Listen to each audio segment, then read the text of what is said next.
All right, so welcome again. First up today, we've got Sarah, who is our content professional expert. So Sarah, you can unmute yourself. I introduced you just now. Guys, we're going to do, Sarah's going to do her talking session, and there's going to be time for you guys to chat at the end as well, okay? Sorry, speak at the end rather. So please feel free to use the chat function during the session, but probably save your questions until the end. And then after this session, there's going to be another one. There might be a short break or short interview and some time for that. But we're going to go straight into this with Sarah and hear what she's got to say about content. So Sarah, thank you so much for joining us today. Say hello. Thank you for having me. Thank you for having me. Thank you. So I'm going to get started. Is it okay if I share my screen? Yes, please. So, good. Can you guys see it? Yes, you're good. Yay. Okay. Let me try and move people's faces in a lovely place. Okay. So thank you, Andy, for the introduction. So how to use storytelling in your content. Let's see. So this is what I'll be going through today and what you'll be learning in this talk. We're going to go through why stories matter, how stories make your marketing memorable, what makes a good story, and then I'll share what I call a storytelling framework with some examples, some practical examples that we will go through to bring it to life. I'll also share 3 types of stories that you can tell in your marketing content. And then I'll give you some practical tips that you can use every day to tell your stories.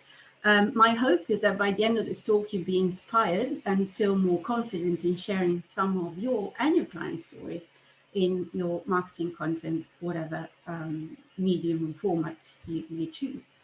So I thought I'll tell you a little bit about me first. My slides are not moving. There you go. Okay, so before I get into it, I thought I'd briefly introduce myself. So I'm Sara Bussandri. I'm a content writer.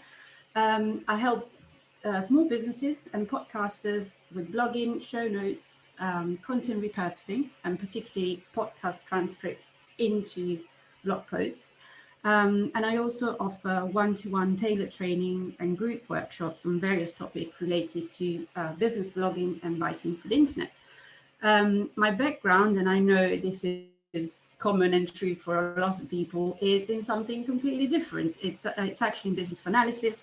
I worked for 13 years in telecoms until I retrained when I was on maternity leave with my second child in 2012, I think it was. And I started teaching antenatal and baby first aid classes to expectant parents. And that's actually, in a roundabout way, how I got into blogging back in 2014, when the franchise that I trained with picked up on my efforts to try and promote my classes by blogging, basically reaching out to local publications. And then they asked me to start blogging for their main websites. So when I eventually left my job as a business analyst in 2016, I already had some experience of writing for clients. But then I also started my own lifestyle blog and launched my business as it is today, pretty much a year or so after that. So that's how I got into blogging via antenatal classes, as you do, and how I got to helping other businesses with content marketing by offering both done-for-you services, but also teaching and training, which is how I'm here today. So that's me, really, in a nutshell. So let's get into it. So stories matter. Why? Why are stories so powerful? Because stories can essentially make people change the way that we feel, think, and act. When you think about it, for thousands of years, stories have been a fundamental method of communication. It's a way to pass information, wisdom, teachings from generation to generation, right? Religions, for example, are like that as well. So before we could enjoy books and movies, stories and legends were the way to learn life lessons, really. Human beings have practically been learning through stories since the beginning of time. So it makes sense for us as business owners, as marketers, to tap into something familiar, something that we all know about, and include stories in the way we communicate with our prospective customers and clients. But why do stories work so well in marketing? Really, why? The reason why is storytelling is so powerful is that human beings are wired for stories, and that's because we're wired for connection, and we look for shared experiences with others.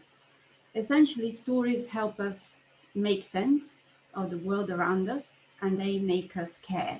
That's the fundamental bit, which is why including stories in our marketing can make your content stand out more, and it can make it more impactful and more memorable.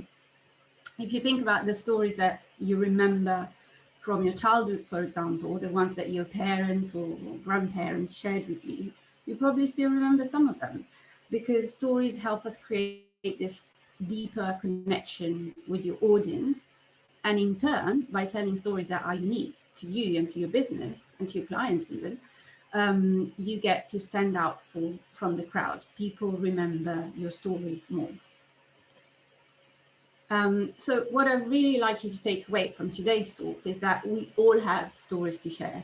Storytelling is something that's accessible to all of us. We can all tap into it. We can all use it. You can turn your everyday experiences into stories, whether it's personal or professional. We just need to become a little bit more aware of the things that we can share, and how we can share them, and that we can share as stories.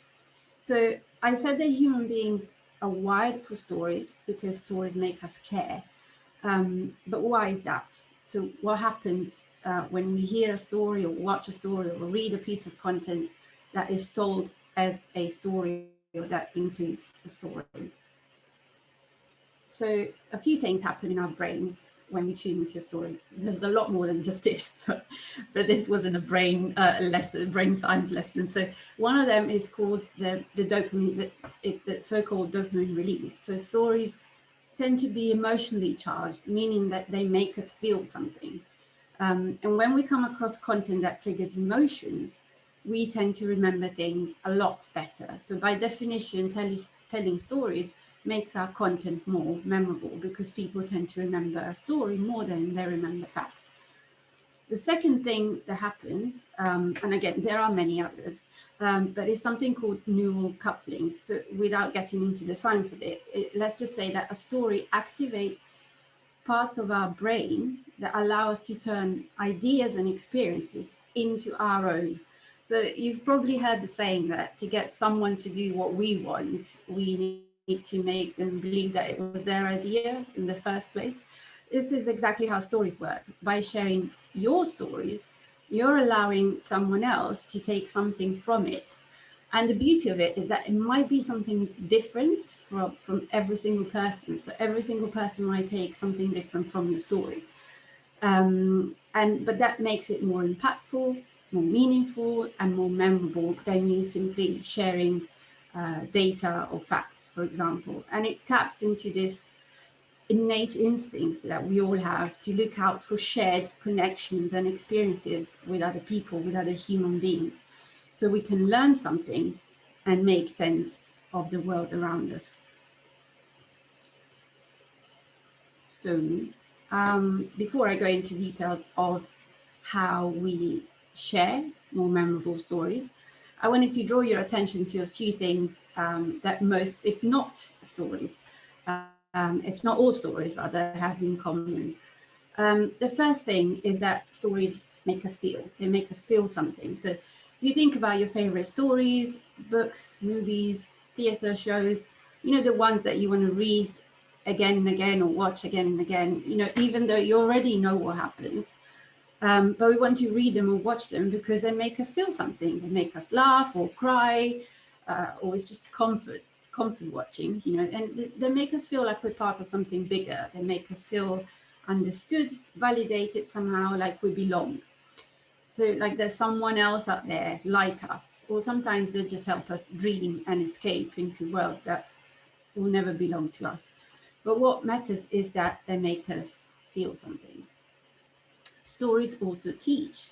I said earlier how stories help us make sense of the world. And sometimes, and very often actually, stories teach us something. There's like a hidden meaning or morale somewhere in there. And it's easier to take that in, even if it's just subconsciously, than to have someone sitting us down school style and telling us what's what.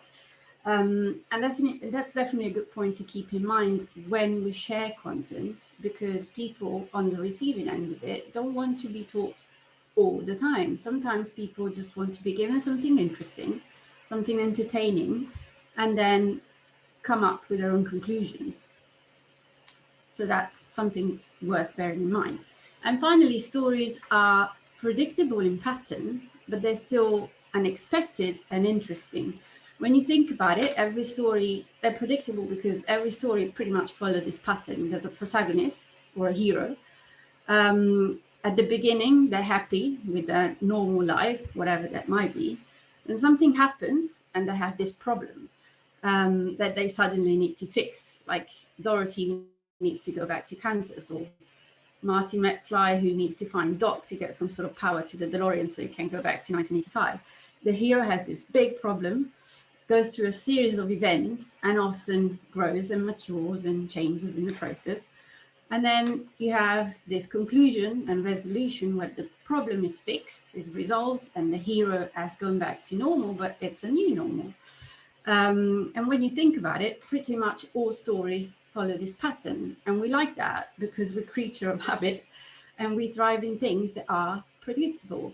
When you think about it, a story is a series of events. This happens, and this happens, and this happens. It's like causes and effects.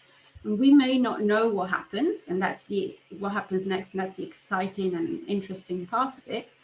But we can easily get behind a good story because it follows this predictable pattern, because it makes sense. And if you think about it, if you think about this hero problem resolution, that's pretty much your clients. So if you think about your client being the hero in that situation, before they find you, they have a problem. Then they find you and your classes or your services, and that's the resolution. And they go back at the end to a new normal, which is having resolved that problem, whatever that might be. So with all that in mind, a lot of theory there. So let's talk about how we can share some stories, the way we can share some stories, and tap into the storytelling techniques to tell more stories in our marketing content. So what I'm going to share is what I call a storytelling framework. And it's something that helps you structure your content in a way that's more engaging, impactful, and more memorable. I'll read through the slide, and I know it's not ideal for you watching because it's tiny, but there will be a PDF that I don't know if Andy's already shared it, but it was already emailed to you, I think, a week or so ago. I'll share it again at the end of the talk if Andy hasn't already. But yes, this information is in the PDF, so don't worry about writing everything down frantically if you can't. I'll read this through. Let me move that. Okay, so the first bit is what I call the scroll stopper. So it's a question or a statement that stops people from scrolling and makes them want to read your content. So imagine this is on social media. We just have this automatic scrolling, and when we're bored, we just keep scrolling. Then you see something that grabs your attention and makes you stop and read the rest of it. So that's what you want to do with your scroll stopper. Have something that grabs people's attention, makes them stop and read or watch or whatever it might be. So this is on social media, but for example, if you are sharing a newsletter, that the scroll stopper goes into your subject line, the headline of your email, which is what will make someone click on that email and open it up. If it's a blog post, it will be the title of it. So your scroll stopper is what grabs people's attention. Then you move into the hook. So this is the build up. I have missed the slide, actually, I just realized. Let me go back one quickly.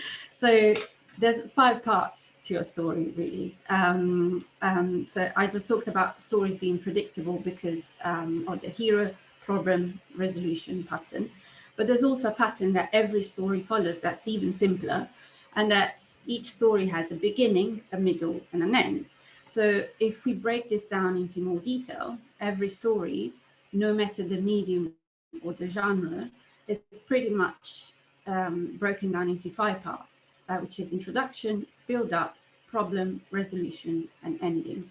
And somehow we need to include all that in our content when we share our stories. And sometimes the story isn't, sometimes you don't actually, in this framework that I'm going to share here, the story won't be, you can just tell the story in the hook, basically. So the hook is the build up and the problem of the story. If you're sharing some learnings in your content, this is a short story or an anecdote to introduce what will follow. So the scroll stopper grabs people's attention. The hook is where you actually get into your story.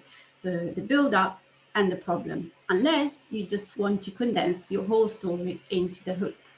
Then the core of your content will be your teaching.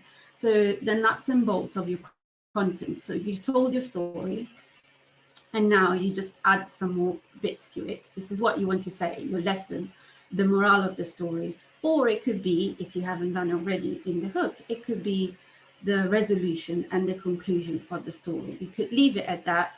You could put the resolution and the conclusion in the core, and again, let your readers, your audience, make their own conclusions and get to their own assumptions.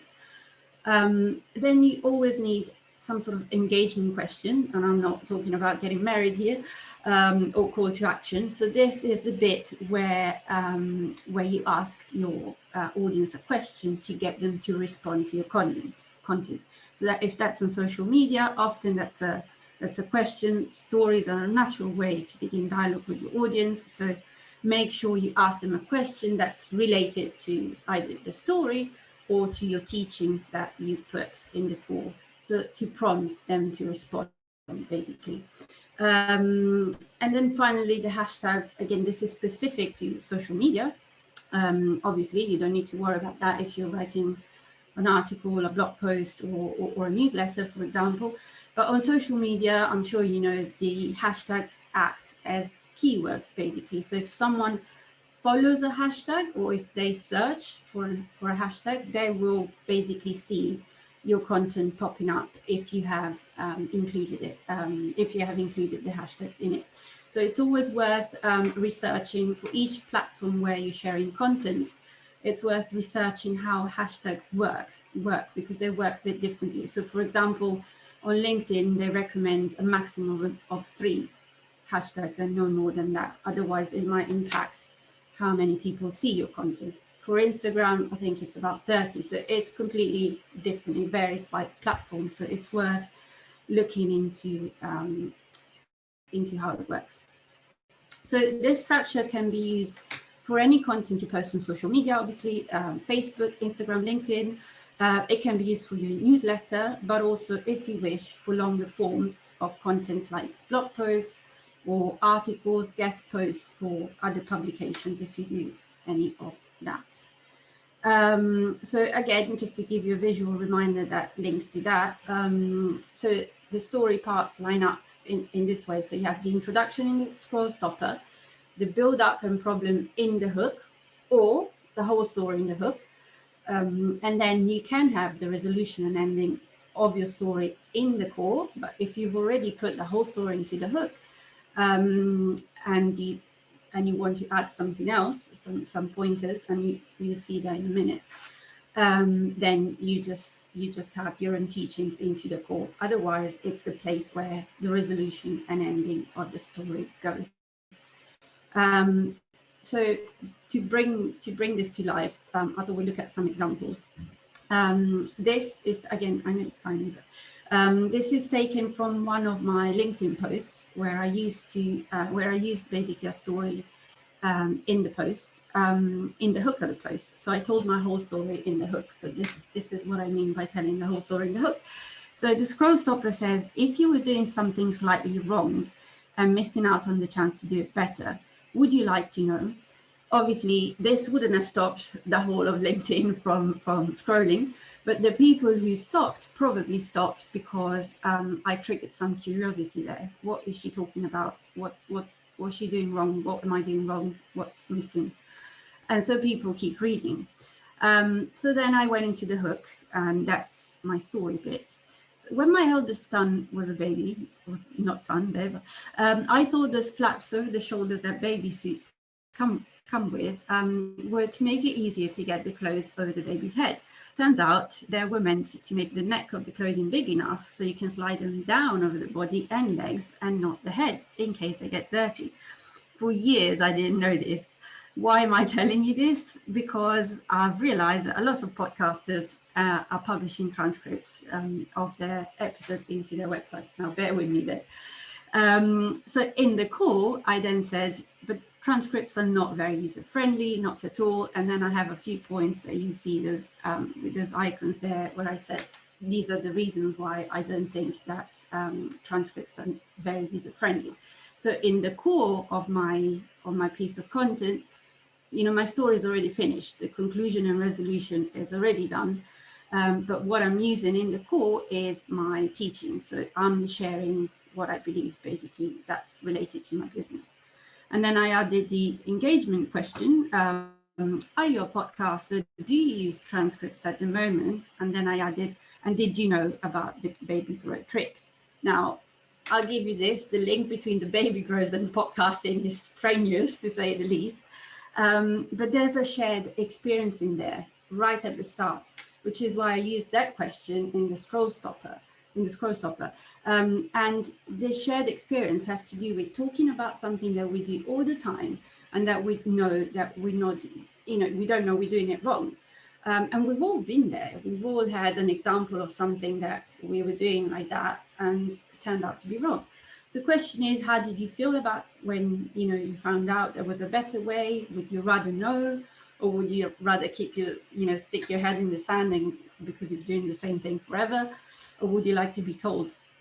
Obviously, different people will have different reactions, and this is not really about the baby grows or podcasting at all, but it's about a shared human experience, and people can relate to that feeling, whether they're podcasters or not, or whether they knew about the baby grows or not.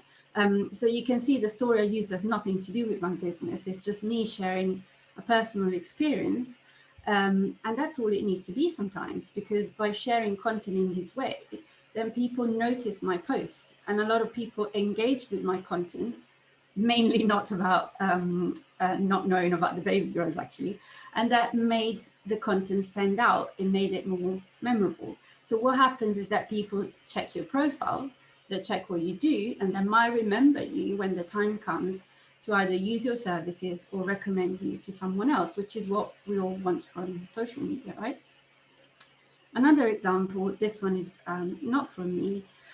It's from a lady called Amy Burnett. She's a videographer. She takes videos for people, and she's been sharing some fantastic content on LinkedIn. And I recommend you follow her or connect with her if you aren't already, because she's really been doing some great work on LinkedIn. So I'll just read through it. So Amy goes in the scroll stopper. A lesson learned. Again, like, you know, I'll stop thinking, what is she talking about? What is this about? The hook. I thought it would be quick. It was only supposed to take me half an hour at the most.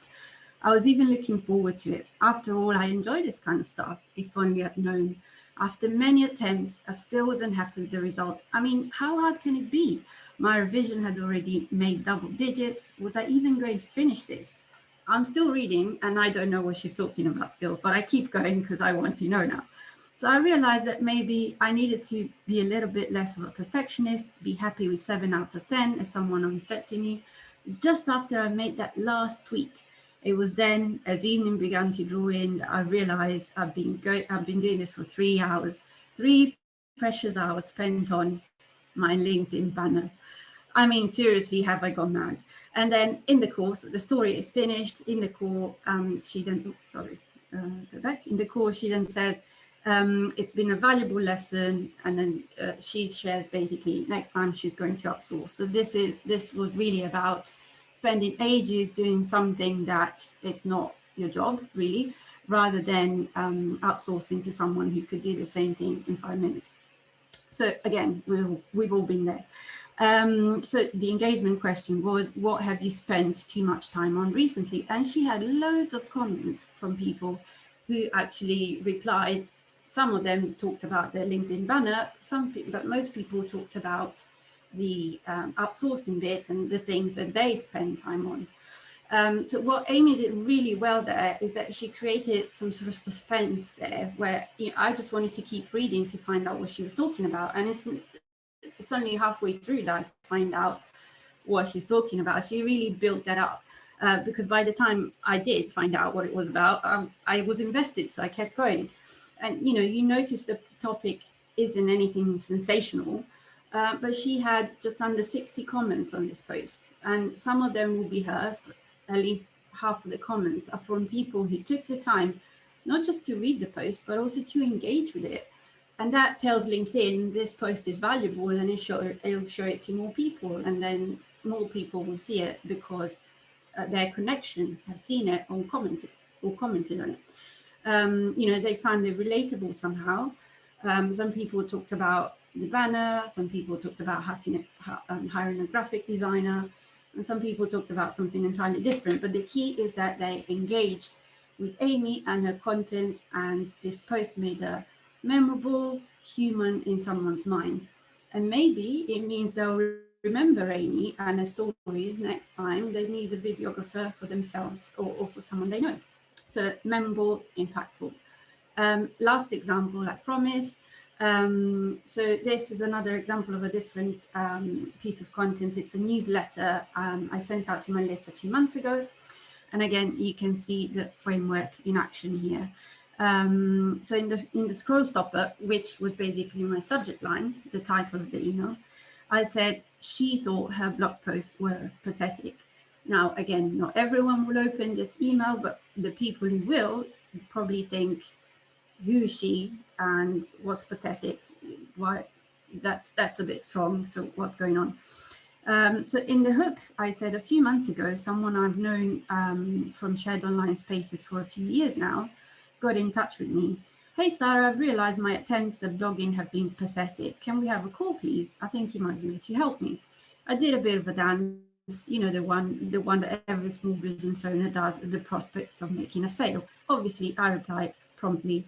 And in doing that, I sent her a bunch of blog posts I've written and published on my website that explain the way I work and answer those pesky questions my prospective customers, clients, always ask me during a discovery call. See, I was prepared. When the day of the call came, I was ready. I had set aside half an hour, but new calls like this can take much longer. But 11 minutes later, we were done. That day, she signed a 3-month contract with me, asking me to write 2 blog posts a month for her. And 6 months later, we're still going strong and have the best working relationship without even meeting in person. Why? And then I switched to the call. So the story is finished. Because I've been writing and sharing content for years, my content set me up for this sale. And it took me 11 minutes, including pleasantries about the kids and the weather, to close it. And then I carry on talking a bit more about why it's important to share content that explains how you work and explains your services, basically. And then the engagement question is, do you think your content creation efforts haven't been up to scratch lately? Again, notice I didn't use pathetic here, because that will be, you can't say to someone, do you think your efforts are pathetic? That will put them on the defense. So I said, haven't been up to scratch lately. Would you like some help? Hit reply to this email if you'd like to chat about this, and I can share some tips with you. So as you can see, my full story sits completely in the hook again, and then I use the core of my piece of content to talk about something I do in my business, and I recommend that other people do. So hopefully that lines up with the 5-point framework that I talked about earlier. So another thing I wanted to share with you is, now that you've seen a few examples and have a bit of an idea of a structure that we can use to tell stories. So what types of stories can we actually tell? So the first type I recommend that you look into is your origin story. And by that, I mean your business origin story. In this story, you are the hero of the story in a way. So why and how did you start your business? Why do you do what you do? Why does it matter? Were you once walking the path of your clients that your clients are walking now? How can you show them that you know what they're going through? So think about your business origin story from a few different angles. How, why, when did you start your business? Are there stories there that you can share? But also, has your business changed you? What has your business done for you, for your life? What kind of lifestyle has it given you? And is it something that can you find that shared experience with your audience? This is also a place for you to share your passions and your values, because potentially you share the same passions and values as your ideal clients. So what stories can you tell them that show that you live and breathe these values? All these questions will be in the PDF, so you can relate back when you need it. The second type of story is your client's story. In the story, again, as I mentioned earlier, your client is the hero. And the story is very simple. Before working with you, they had this problem or this challenge, and then they found you and your business, and they managed to solve that problem and get that happy ending. So don't forget to share your client success stories. You can find them in your testimonials, in your reviews, and then you can transform them into case studies and stories, which can help more of your ideal clients to relate to the type to relate to what you do, essentially. So make them think, if it worked for them, it's going to work for me too. So when people say an example of someone just like them who has success stories, they think, okay, if it works for them, it can work for me. And again, these prompts will be in the PDF. And remember, you don't have to break client confidentiality to do this. You can always change up names or details so your clients are not recognizable. So a lot of people do say, no, I can't do this. I can't share my clients' stories or my patients' stories because they're private, of course. But you can always change names. You can always embellish things in this way, so the person is not recognizable. The story might be true, but the person doesn't read that and says, oh, that's me. How dare they share my personal information? And finally, your everyday stories. So whether they're from your personal or your professional life, think about the things that you can share with your audience that will make them care. And a tip that I can share is that to start making notes, be more aware of this, and maybe sit down and think, maybe once at the end of the day or at the end of the week, start making notes about the things that happen to you at work or in life that you think, well, I could share this. I could share some details around this. Think about what might interest your audience, that might make them relate to you and feel connected to you. Any shared experiences, any learnings, anything that you'd like to share, because there's always something that you can find, essentially. And finally, I wanted to share some practical tips and tricks to help you tell your own stories with more awareness and with more confidence, hopefully. So I jumped ahead again. And go back. Okay, so there's a quote that stuck with me from a TED talk called "The Clues to a Great Story," and it's from someone called Andrew Stanton, who is the director of Finding Nemo. And he said, storytelling is joke telling. You've got to know the ending. You've got to know your punchline. So start with the end in mind. What do you want your audience to take away? What is the relatable experience that you're going for? So if you think about my baby grows and podcaster thing, I thought this was actually a conversation I had with a podcaster who said to me, oh, now I didn't realize that, my audience never read my transcripts. They're 9,000 words and they're all full of mistakes and they're all full of spelling errors and no one reads them. And I'm thinking, why do you publish them? And obviously I couldn't say that to him there and then. So I thought, well, sometimes we do something wrong and we don't know until someone tells us, and we could go, years, months and months or years even doing the same thing wrong, and not knowing about it. And I thought, well, that's happened to me actually with the baby growth, and that's how the story came about. So I started with the end point in mind. I wanted to make this point that, we do things wrong sometimes, and we don't know we're doing them wrong. So I started with the end, worked back, and thought about an experience that I could share. So think about things like that. So what can you share that will make your audience resonate with you, connect with you, and trigger that shared experience that we talked about. The next one is use your space, especially on social media, where space is very limited and people's attention span is super, super short.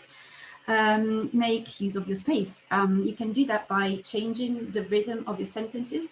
So if you use a really long sentence and build a couple of lines with it, maybe you can think about alternating that with a really short sentence next, or a sentence that sits on, 2 words that sit on its own line. You may have noticed I did that in my newsletter. Amy did that in her post as well. So use full stops and short sentences, and that gives pause for effect, and it creates a really nice rhythm to your story effectively. So that's good storytelling. It's a good trick to try to keep people more engaged and make your content more impactful. Next one is measure your words. So again, where we have limited space, especially on social media, but this works for every story.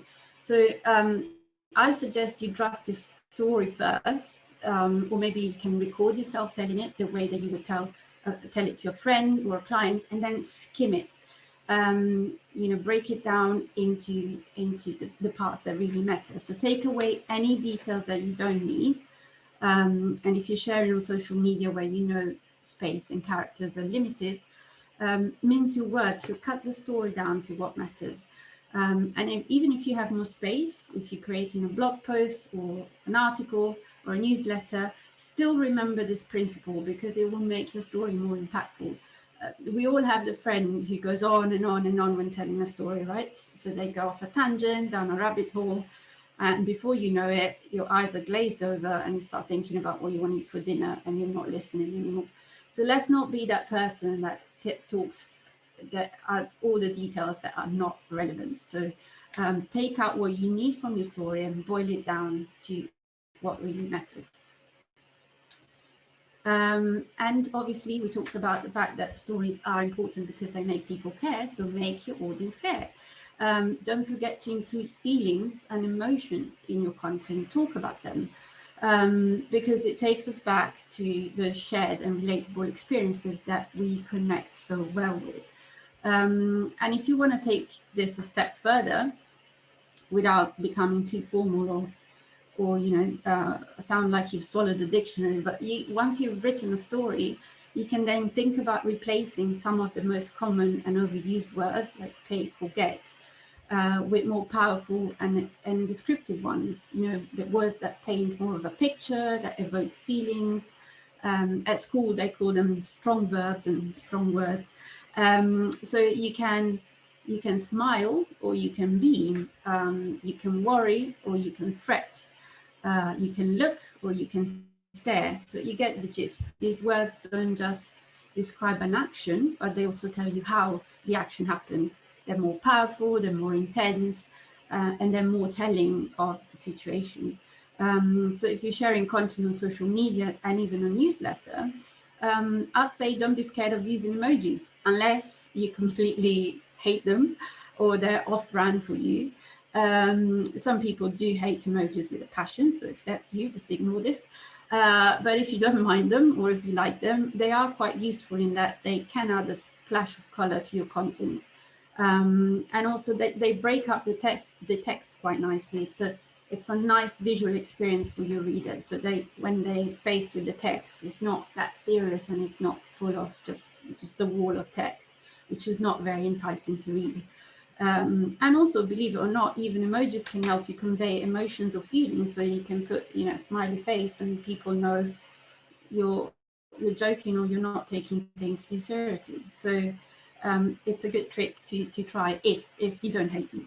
And the next tip is use dialogue. You notice I did that in the newsletter, in the example of the newsletter I shared with you, because stories have dialogue. So again, by relating bits of spoken sentences, you're tapping into something familiar, something that people know. So, and dialogue transports us into the scene, so it makes it more vivid, more real. It's like the person was there when it happened. So they were right in the action, and it goes back to helping you create content that's relatable and memorable because it transports people into it. And then finally, entertain the audience. There's this principle that fiction writers go by that says show, don't tell. And it's about relying on actions, dialogues, and feelings so that your audience can immerse themselves in your story and come up to their own conclusions rather than you telling them what's what.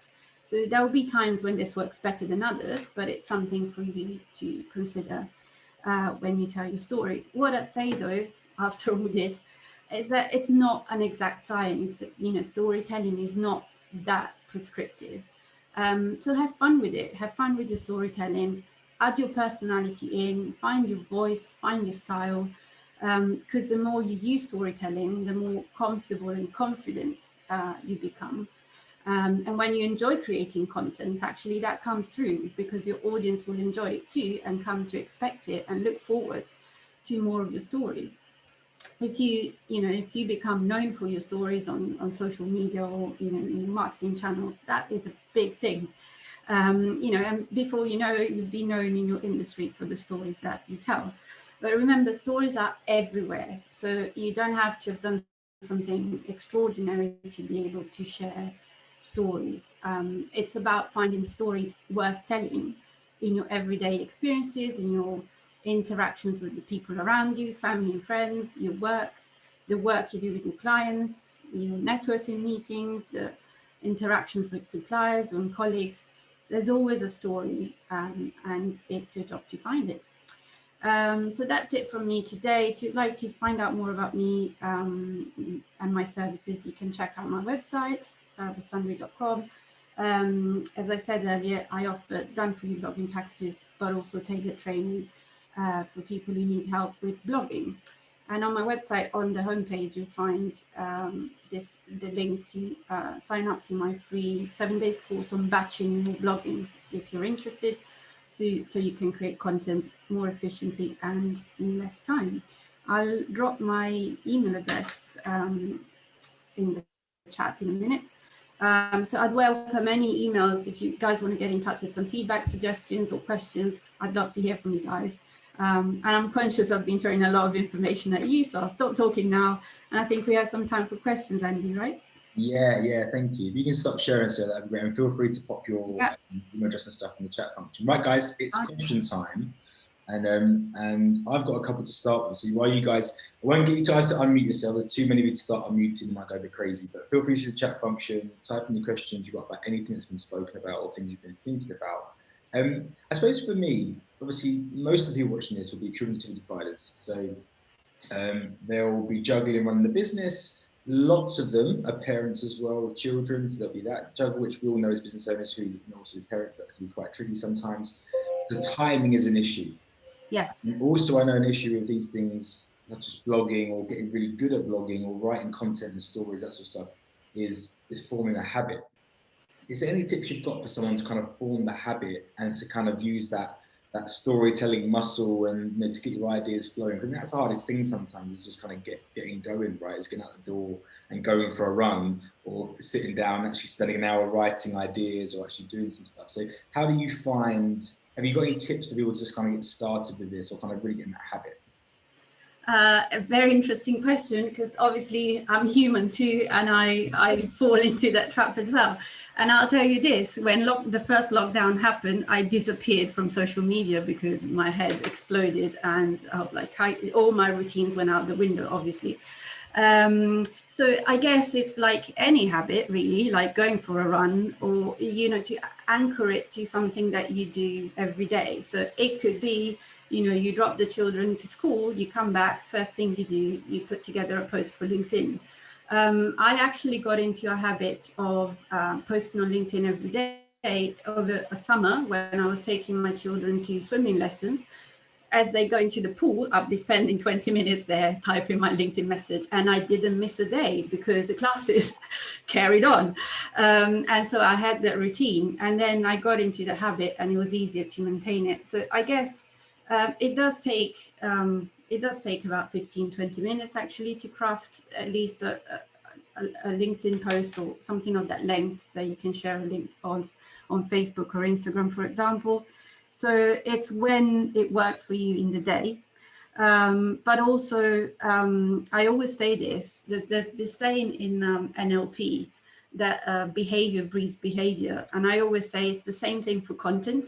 Content breeds content. The more you create content, the more ideas you get to create some more.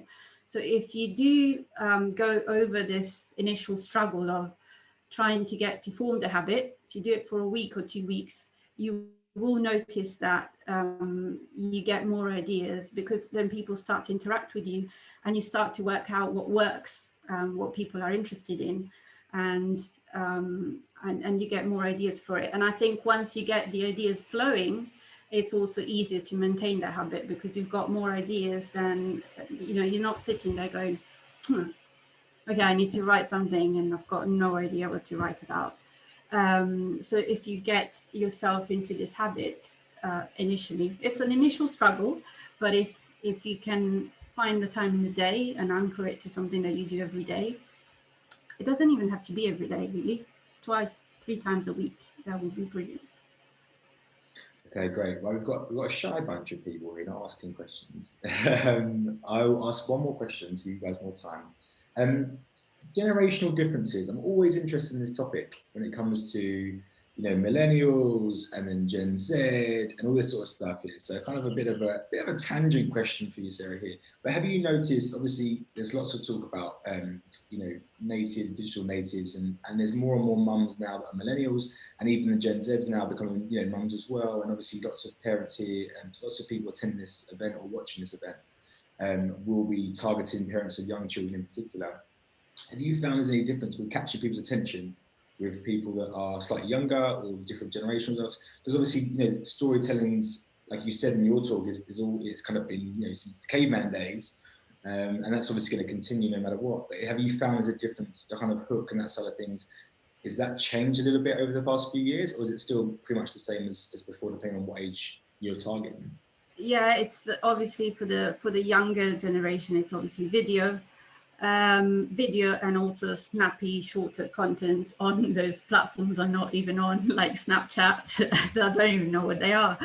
But yeah, TikTok and Snapchat are quite big for businesses at the moment as well. A lot of businesses are using them to tap into these generations, really.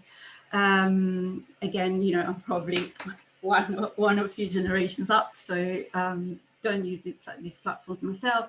But yes, video content, video and like short form content. So videos of like 2-3 minutes, you know, no longer than that, that you can share on social media. And, you know, what we talked about in terms of storytelling works for video as well, really. I talked about it more in a sense of structuring written content, but it works for preparing your and planning your video content as well. So, but yes, I would say video and snappy content, shorter content. Okay, I've got some more questions coming in to me. I'm going to ask one more question if you don't mind, just because the video content was a perfect segue to my final question for you. I don't know if everyone watching this remembers at Christmas time, there was a video story by Disney, and it was of a Filipino family who originated in the Philippines, and it was, you know, they're basically the dad returned home. I'm going to describe this terribly. I'm going to tell this story terribly. I hope you remember it. The dad returned home to a Filipino family in the Philippines with a Mickey Mouse doll. It's Disney, right? Oh yeah. And there was this obviously instant connection to Mickey Mouse, like lots of people have got. And then it basically showed that Mickey Mouse doll going through the ages as the little child in the Philippines, then moved, I think it was to England, and then she basically got older and older and older, and then she was passing the Mickey Mouse doll on to her grandchildren, and how the grandchildren were young, were really interested in Mickey Mouse, they got older, and they were less interested in Mickey Mouse, and then eventually there was, you know, it ended in the end with the grandchild and the grandparent now living in England, repairing this Mickey Mouse doll and having a great time at Christmas. That was basically it. I probably told that story terribly. But it was a really, really fabulous, emotive story, as you expect from Disney. I had goosebumps the whole time I was watching it. I was probably watching it on repeat too many times on YouTube as well for a grown man. But I loved it. I loved it.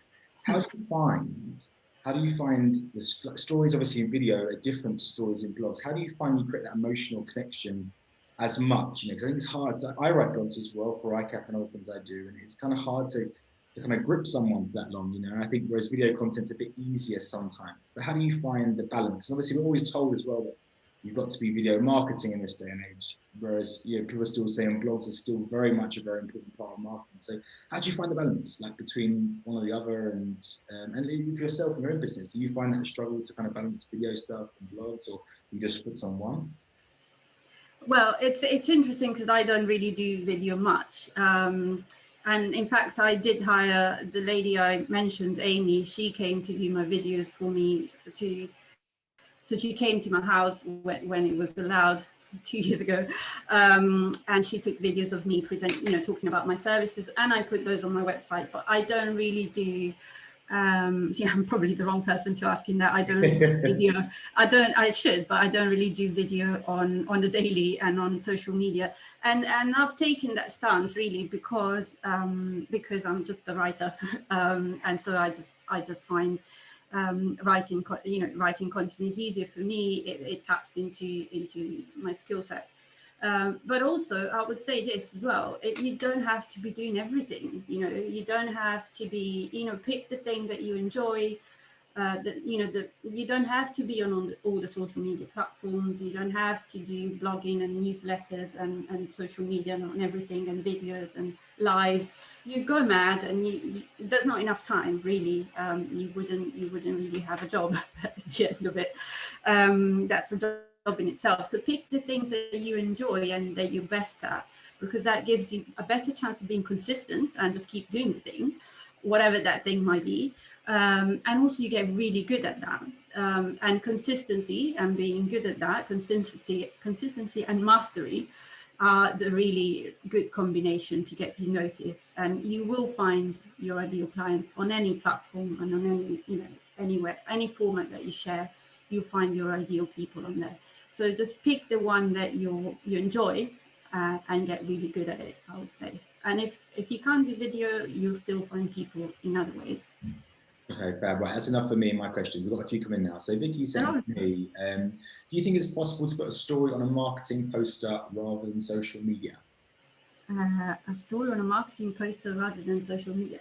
A marketing poster, obviously the space is very limited. But are we talking about like a leaflet or like one of those A2 big things?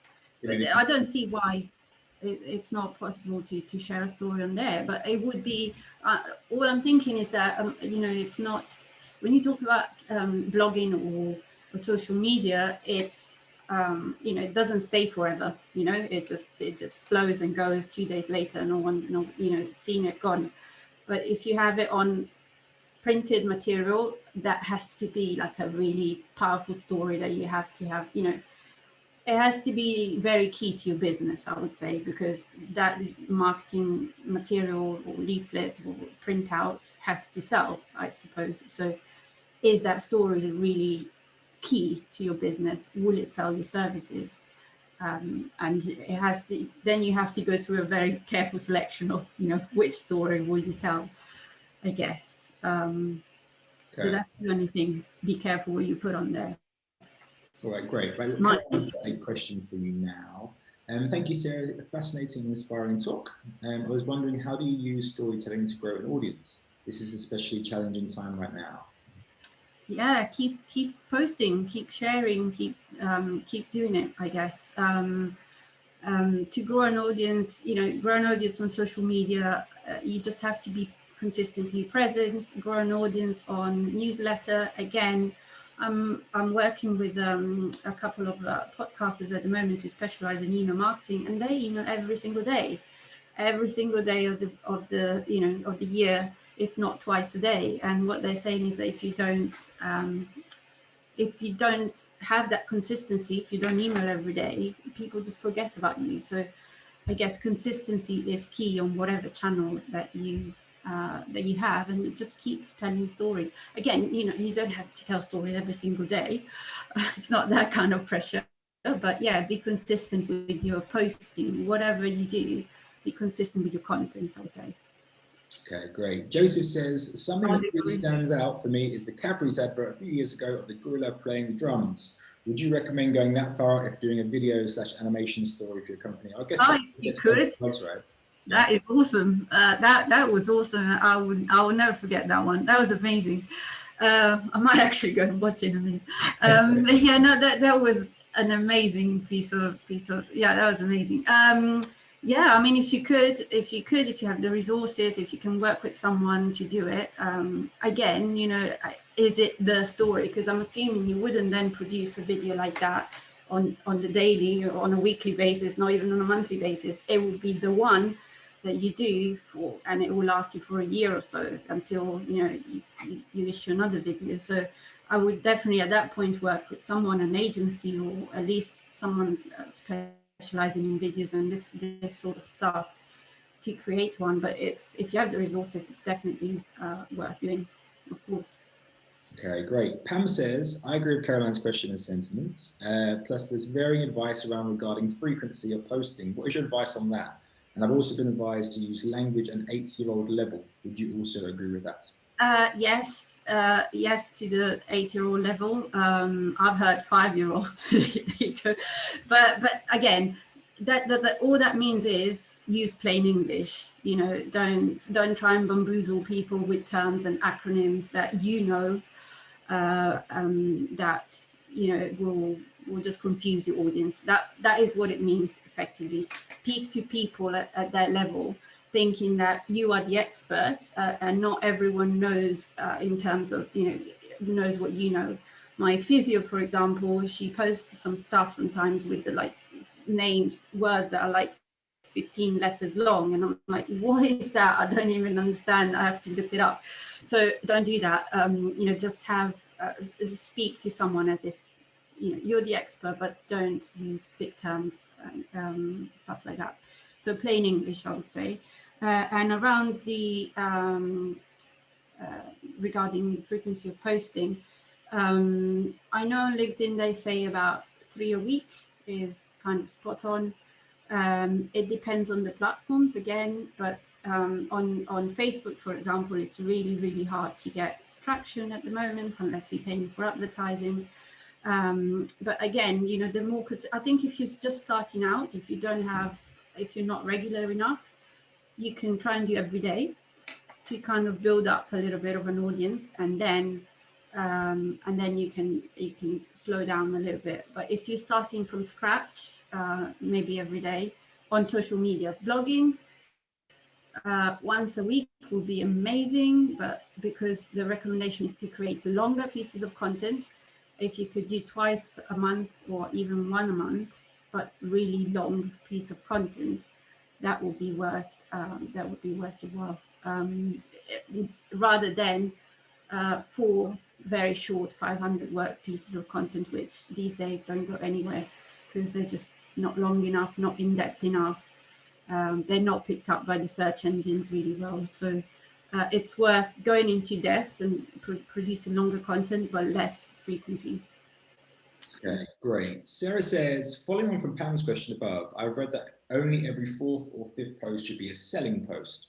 The others should be more personal or storytelling as such. Would you agree? Yes, I've heard this too about the rule of 4 or something, where you just post a video, a photo, an anecdote, and then a selling post. Or, I don't know the order again, but that kind of thing.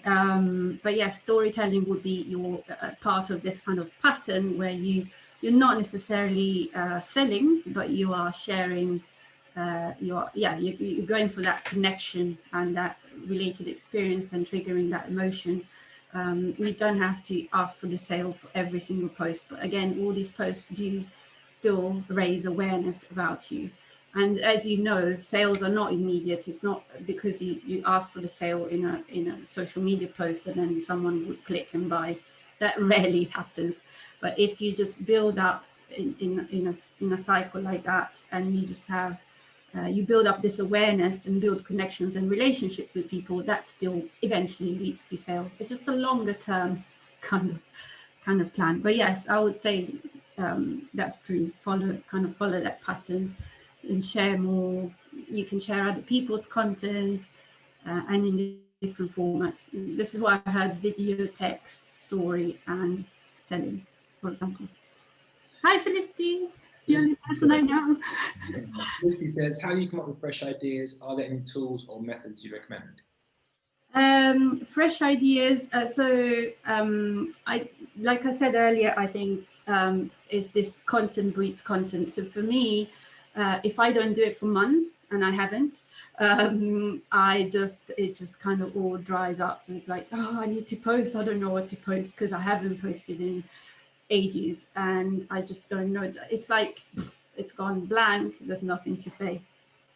But when you do start up, then ideas come. So I would say make a conscious decision to do it.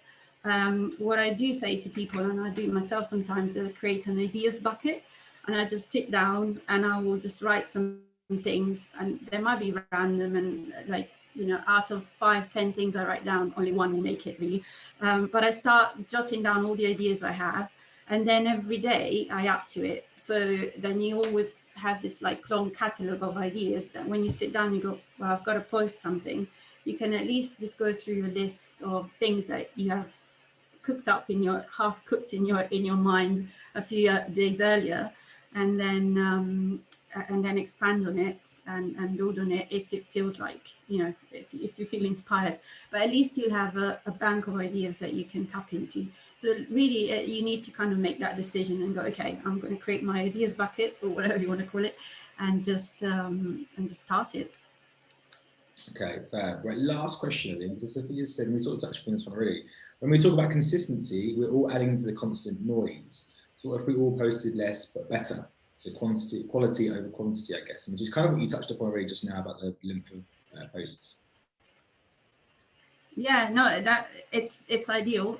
Yes, there is a lot of noise, and it's really hard to stand out. But again, I would say don't think about that. Don't think about what others are doing. Just kind of be in your lane and do what you want to do. So the consistency, I think, is key to kind of build and grow an audience, as we talked about earlier. So you can't, and I'll be the first one to admit that I disappeared during lockdown. 3-4 months later, I disappeared from social media because I just couldn't cope. 3-4 months later, my business leads dried up. Not completely, but it was really slowed down. And to me, that was a really telling thing. Silence then turned into, people have forgotten about you. So if you're not there, if you're not adding your voice to the mix, to the noise, people forget about you and your services and what you do, because we all move on, and because there is so much noise, and it's almost like who is there will get our attention. So definitely quality over quantity, I would say, but try and find that balance. Produce good content, but also try and be there often enough. So I wouldn't say wait 3-4 months to put something out because you want it to be perfect. Just put it out and just have something a bit more consistent. Consistency does pay off. But yes, quality also, it's about finding that compromise, really. Okay, great. Right. Last question before we take a short break and then go on to our next. And we thank you and we go on to our next talk. So Katerina says, any tools or apps you recommend to plan the posts in advance and not have to worry about looking into them every day? So I use Trello, which should not be used for this purpose, but I use it anyway, or Evernote on my phone. And what I do, again, I keep my ideas in there. I keep my ideas in Evernote, and sometimes, so when I'm at football matches or taekwondo lessons or various bits and pieces where I drop the kids here and there, I'll just make notes on my phone. But then at the same time, it's also synced to my laptop. So when I sit down, my notes are there. So they're already on the screen. So things like that that you can sync on, that you can access on your phone. So when you're out and about and doing other things and the ideas pop into your head, you can write them down. But I do sometimes write bits of social media posts for sure, and sometimes even blog posts on these apps while I'm out, and then come back to it and refine it when I get back to my desk. So yeah, or Google Docs. I know people just use Google Docs as well, which you can use on the go. Just dump your ideas in there, and then you can just copy and paste into your social media platforms or your your website. Really. So that's what I use. Okay, fabulous. Sarah, listen, thank you so much for today. It's been a really great talk. Perfect talk to start the whole 2-day event off as well. I'm sure everyone will agree that it's been a really interesting talk to think about. And obviously those that are thinking about their digital content and their blogging, that sort of stuff, I'm sure I've got loads of ideas and value takeaways from that. So thank you so much for being a part of that. Guys, if you, like Sarah said before, if you're interested in potentially using Sarah's services, please do go and check out her website. The links are on the emails I've sent through, so you can click on there as well, obviously, and Sarah's put those in this chat function too. So scroll back up and you'll find it. And you'll also get the recording of this session next week, so if you want to rewatch it, you can do. All right, guys, I think Katie, who's our next speaker, is here somewhere. If you're here, Katie, this is the seance part of our Zoom. Katie, just say hi for me. Unmute yourself and say hi. Where's Katie? This is where she's gone off somewhere. Okay, I'm going to trust that she's going to sort her audio out in just a second and come back to me in a second. Right, guys, we've got 5 minutes. Grab a quick comfort break, grab a cup of tea, and we'll be back with you in 5 minutes. All right? Thanks again, Sarah. Thank you. Hey, Andy, I'm here. Hey, there's Katie. How you doing? I've just sent everyone a quick comfort break or a tea break, so feel free to do the same if you like. But your audio is working, which is fabulous, and your video is working, which is good. I will do exactly the same, and I will be back with you just shortly. All right? See you in a sec, Andy. Thank you.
Alrighty, I'm back. Katie, you can unmute yourself. You're up next. Spotlight is on you. Marketing spotlight is on you. Woohoo! Exciting. How are you, Katie? Yeah, not bad. How are you? Yeah, good, thank you. Very, very busy, which is good. Lots of people are busy at the moment, which is obviously a good thing, I guess. But Yeah. the juggle is real, right? So The juggle is so real. But no, yeah, very good to be busy. Am I going to be able to share my screen? yes, you are. Yeah, share access. That should all be fine. Alrighty, guys. So thank you very much to everyone that joined us for the earlier talk. Hope you've just jumped in for this one as well. So welcome to you guys. We're going to probably do the same sort of things we did with Sarah just now. We'll probably leave questions until the end of the session for Katie. And Katie's session, as she'll obviously tell you in a second, is all about websites. Now, I'm a big fan of Katie because Katie's the creator of iCap's website, which I happen to love. I'm very biased, of course, but I happen to love. But she's been doing, I'll let her talk about herself in a second, but she's been website design for a long, long time. So she's a really, really good person to speak to us about creating engaging websites. So you've been thinking about changing your website very soon. Maybe it's kind of due an upgrade, or you're thinking about doing it yourself or hiring someone, or whatever you're going to do. There's going to be lots of takeaways from this one here. So please make notes and obviously ask questions. I think I always say to Katie, when I started working with Katie, I was probably asking loads of questions and I felt quite silly about asking them, but I also don't mind being silly sometimes because it's not my own expertise. So please ask those silly questions is what I'm trying to say, I think, at this point. But yeah, look, Katie, thank you so much for joining us. I'm going to hand swiftly over to you to introduce yourself, share your slides and do your thing. All right. Thank you, Andy. I'm going to go straight to my share screen, in which case I'll show you how technical I really am. I'm messing it all up probably. There we go. Okay, so thank you all for listening to me this morning, whittering on about websites. It is a pretty huge subject, and I know it can sometimes feel pretty hard to know where to begin when thinking about the right strategy approach to developing either a new website or trying to improve the website that you're currently working with. I'm sure most of you have experience with websites as business owners, whether that's in consultation with a web developer designer like me, or whether it's through building your own website on a platform like Wix or Squarespace or even WordPress for the more adventurous amongst you. I'm a web designer by trade, but I can't, unfortunately, teach you how to design your own website in an hour.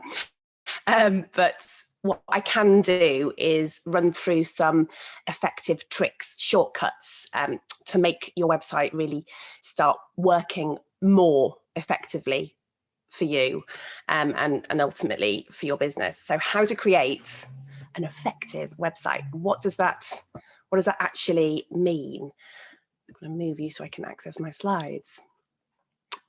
So if your website is working really well, then essentially it should be like a really talented and cheap in the long run member of staff. If it's been designed properly, has had a thorough thought process applied in its development, it can work through many different functions. So it can be a multi-talented member of staff.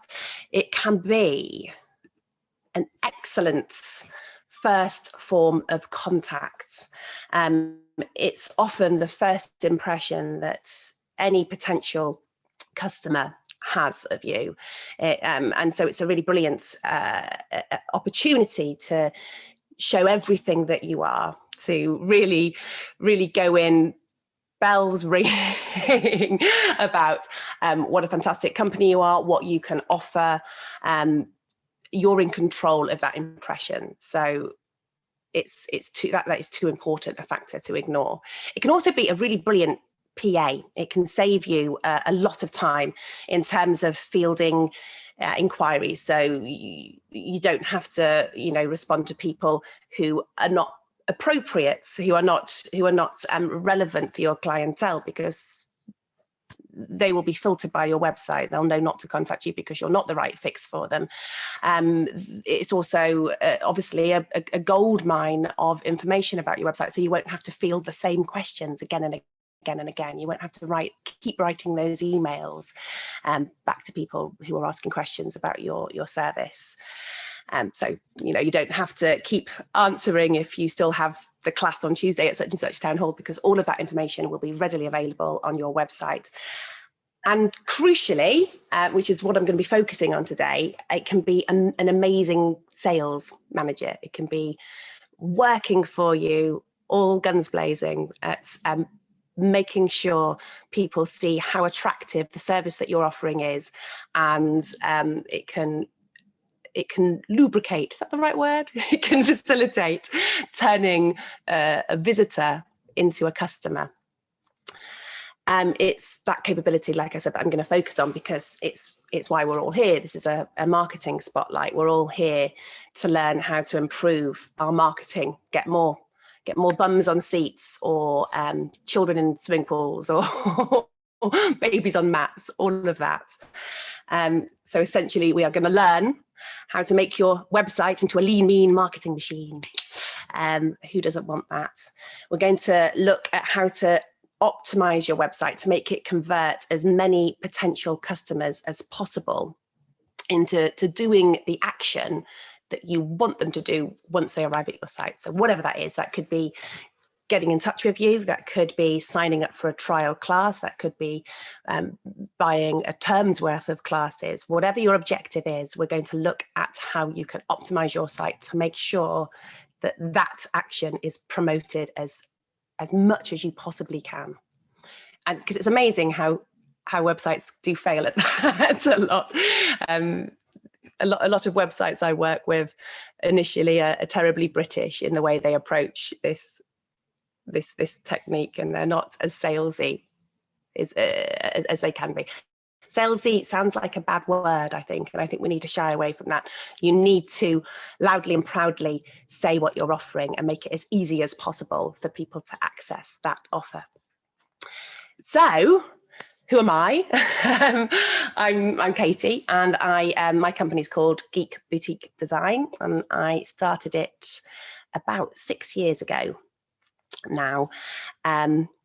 Career-wise, up to that point, I had a very varied, interesting history. I initially worked as a designer. My training was in graphics and illustration. And then I got lost along the way and ended up working in copywriting for years, and had some quite exciting jobs. I worked on various news desks within ITV. And then I saw the light and went into marketing. And I worked as a marketer in London, both in the arts industry and in the financial industry. So really two different sides of the spectrum. And it was while I was doing that I discovered web design. So and where I really discovered WordPress, which is the medium that I mostly work with. And WordPress, for those of you that don't know, is a web platform, a bit like Wix or Squarespace, which you might be more familiar with. But as far as a developer is concerned, it's a little more flexible. You can basically create any website you want using WordPress. But what it has also meant is that, also what's brilliant about WordPress is that it offers a really good CMS, which is a content management system. So that means it can be very easy for people going forward to edit their website, so they don't need to hand back over to a web designer, web developer every time they want a small change, which when you're using it as an active member of your staff is very, very important. You don't want to be reverting every time back to a developer. I discovered WordPress about 10 years ago, and it's grown exponentially since then. It's really revolutionized how many small businesses can approach web design, because it's made some very complex web builds and web functionality much more approachable, both in terms of use, but also in terms of cost. So small businesses can now harness really powerful websites that cross all sorts of functionalities. You can sell products, you can offer memberships, you can take payments. All of this would have cost maybe tens of thousands of pounds to code 10, 15 years ago, and now it's a fraction of that cost, which is such a brilliant opportunity for smaller businesses. when I found WordPress, it was a bit of a revelation, and for me as a designer and a marketer and a copywriter, discovering this incredibly flexible and exciting platform was a bit like arriving in geek heaven, hence the name of my company. And so it was about that time that I started thinking about forming my own business, where I could really help freelancers and small businesses get a platform on the internet and get a site on the internet that they were really proud of, and that really changed how their business was working for them. That's quite enough about me. Let's talk about your websites. Let's talk about what it is that makes a website successful and what it is that makes a website not so successful, specifically in approach to sales. So a struggling website, if your website's struggling, you're probably seeing not many visitors on a daily basis. You're probably not getting very many leads from your website. Your contact form isn't pinging as much as you'd like. You're not facilitating as many sales or signups through your website as you would like. It can also, maybe it looks a bit dated. Maybe you have stopped feeling proud of it. Maybe you don't want people to visit your website because you think that it doesn't give the best impression of your company. What does a successful website look like? Looks like a little clapping. I can't decide whether this is a raccoon. I think it's a raccoon, but he's very happy in a way. A successful website is one that has consistent high value traffic. So how much traffic you get will always be very dependent on the industry that you work in and the sphere that you're working in, obviously. But what you want is high value traffic. You want people who have searched you out, who have come to your site for a good reason. And then what we also see on successful websites is a high lead conversion. So of those people who arrive on your site in the first place, a good proportion of those are then taking that next action that you want them to take, are sending you a message, are booking that trial class, etc. And of course, a successful site should also look good. That's not necessarily the first priority, but as a designer, I find it very important. And you want it to give. You want to be proud of it. You want to be on brand. You want it to be an attractive front face of your business that you think really represents you and your values and gets people excited about working with you. It gets people excited about the services you can offer their children, etc. So that we want the raccoon to clap. That's what we want to happen. So I've got a few mythbusters thrown in this presentation, which is me trying to debunk some of the feedback that I get from and have got from clients over the years.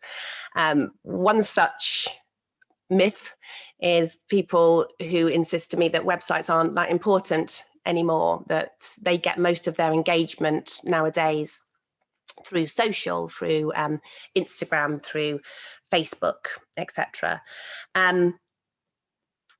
So yes, obviously social is massively important. I get loads of leads from social myself, and it can be a really brilliant way of engaging with your customers and potential customers. But it doesn't mean, just because social is brilliant doesn't mean that websites are not important. The fact that you're getting queries from social and not your website is in fact a bit of a red flag. It means that your website isn't properly working for you at the moment. So just imagine if you were getting all those leads from social and your website was also going full throttle and was bringing in lots of really healthy connected leads too. That would mean you were inundated with leads, and that's ultimately, obviously, what we all want. Websites will always be, well, will nearly always be the first impression of your business for the majority of potential customers. That's just an inescapable fact, and it can either give a good impression or a bad impression.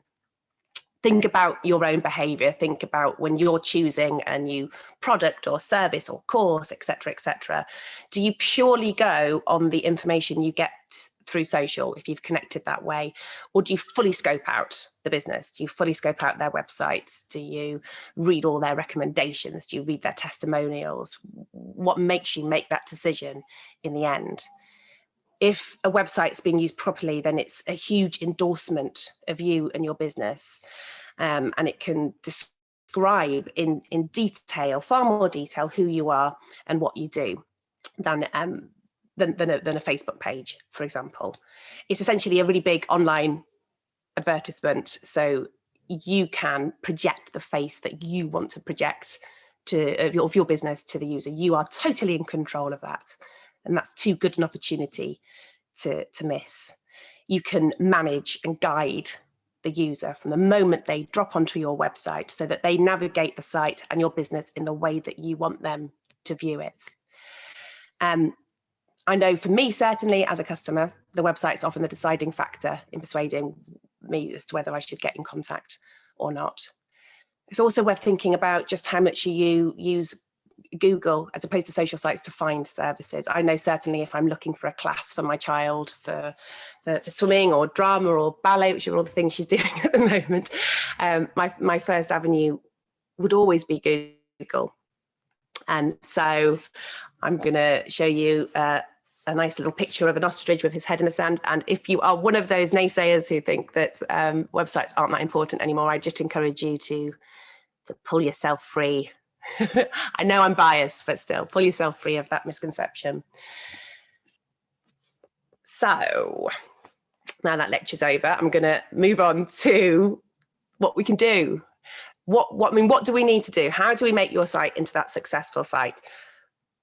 What you want your site to do, first of all, you want to get people to your site in the first place. And secondly, you want to convert more of those visitors, more of those people into leads, into customers. So let's deal with number one, first of all. How do we get more people to your site? So lots of ways, and you'll be focusing on lots of ways to do this over the next 2 days in the various talks that are happening. Social. No, I didn't mean to just dismiss it at all. Social is very, very important. It's a very big way of introducing yourself to potential customers and then fielding them back to your website to take further action.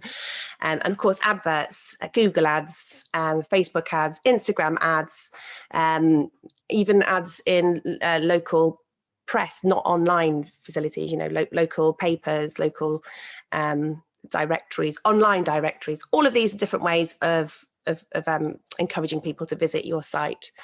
My concern is how you get your website to work for you at getting more traffic to your website.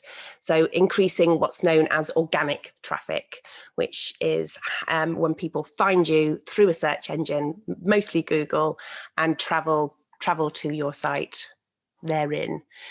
We want to increase how many people are finding you on Google. So this is a huge, huge topic. And it's not going to be one I'm going to talk about at great length, because I could talk about it for days. But I did want to talk about it just for 10, 15 minutes or so. More than anything else, just to try and debunk, again, some of the myths or the misconceptions about how difficult this terrifying sounding acronym is. And I'm sure you all know what I'm talking about. If you don't, you're going to learn very quickly. Is SEO, which is a phrase or an acronym that drives terror into the hearts of many non-technical people. What is SEO? It is search engine optimization, or in plain English, it is the practices you can engage on your website to make sure that your website clearly, succinctly, and ably communicates to Google what it is you do, who it is you're offering that to, where you're doing it, etc., etc. So Google can ensure that if somebody is looking for you, you rank highly in their search results. So it's all about presenting the best possible, most Google-friendly possible face of your website to the web. So how on earth do we do that? The reason that people are scared of it is that they think it's too technical. They think it's not something that is actionable for them to do. So that brings me to my Mythbuster number 2. SEO is super technical and I couldn't possibly do it. There are, of course, technical aspects to SEO, and those technical aspects should really have been addressed at the development, the design stage of your website. If you have any concerns that wasn't addressed, that is something that I would encourage you to just pursue straight away, especially if you've noticed that you aren't getting very many visitors organically through Google, which of course you can track through things like Google Analytics, which I won't go into a great length, but if you don't have that already set up for your website, it's something you should absolutely take full advantage of. So, for example, I've come across some websites who have blocks within their coding, which means that they are disabling Google from even finding that page in the first place, and the customer was struggling to get ranked on Google, and it was because the website was not communicating at all with Google. So we have to make sure that all the technical landscape is clear.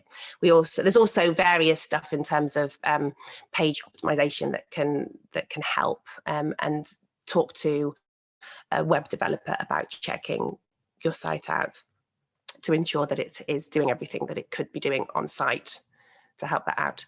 But I'll stop going on about the technical stuff, because my point is it isn't all technical, and in fact a lot of the stuff you do is far from technical. It's all about content. So I'll come to my next slide. So Google, the more sophisticated Google has become, so in the last 15 years or so, the more complicated its algorithms have got. Bizarrely, that has meant that the simpler SEO has got for the layman. And I'll explain what I mean. You can't really use any of the tricks anymore that you would have paid a lot of money for in the past to technical SEO wizards that they used in order to trick your way to the top of Google.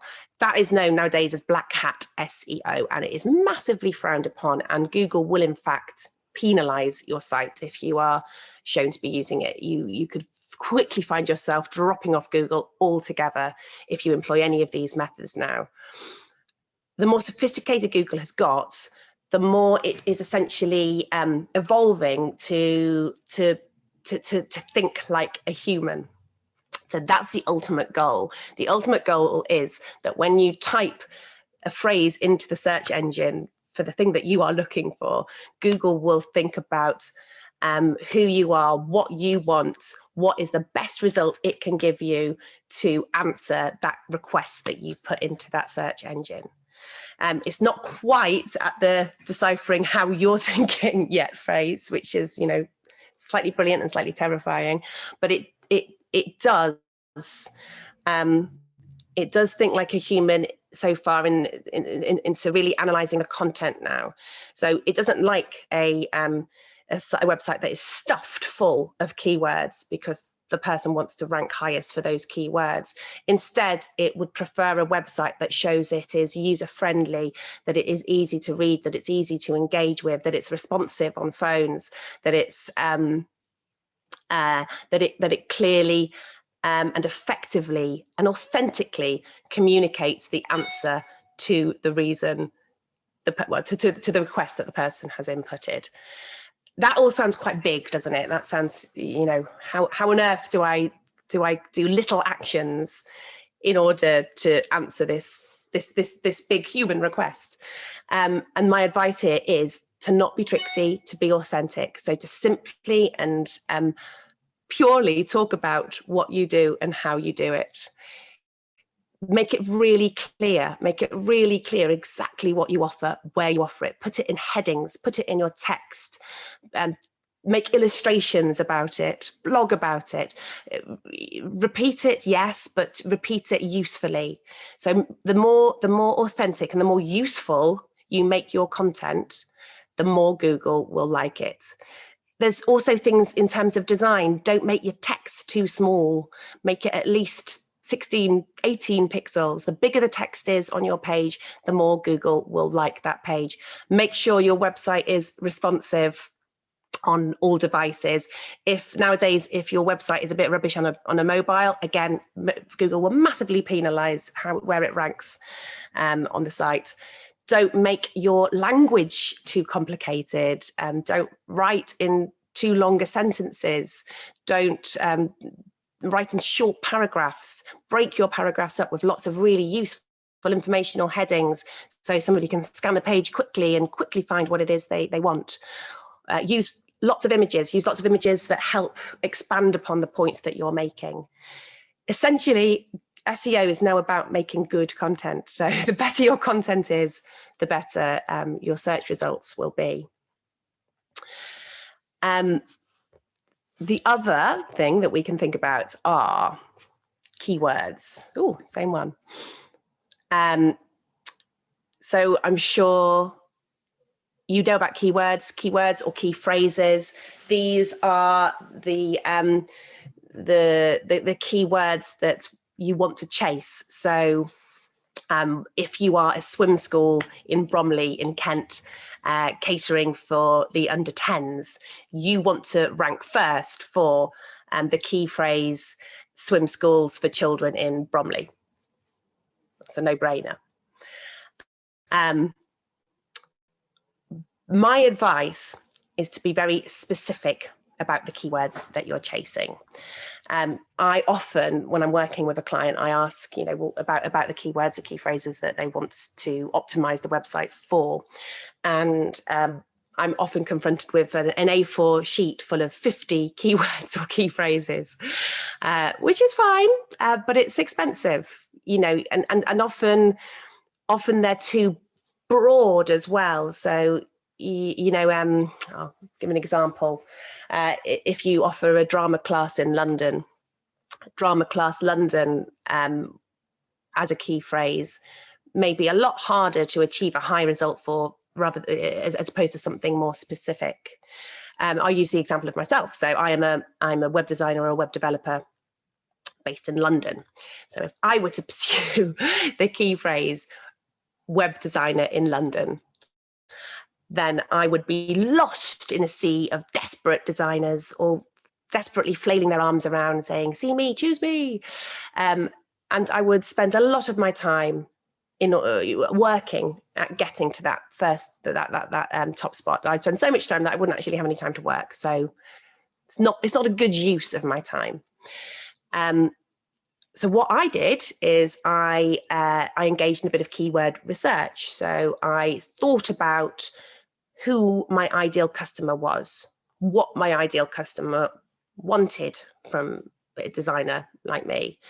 And then I wrote a list of keywords, and then I researched them on, there are lots of free resources on the internet that aren't as technical as you might think, and they're worth having a little scope out of. So I've written some examples here, Ahrefs.com, moz.com and SEMrush.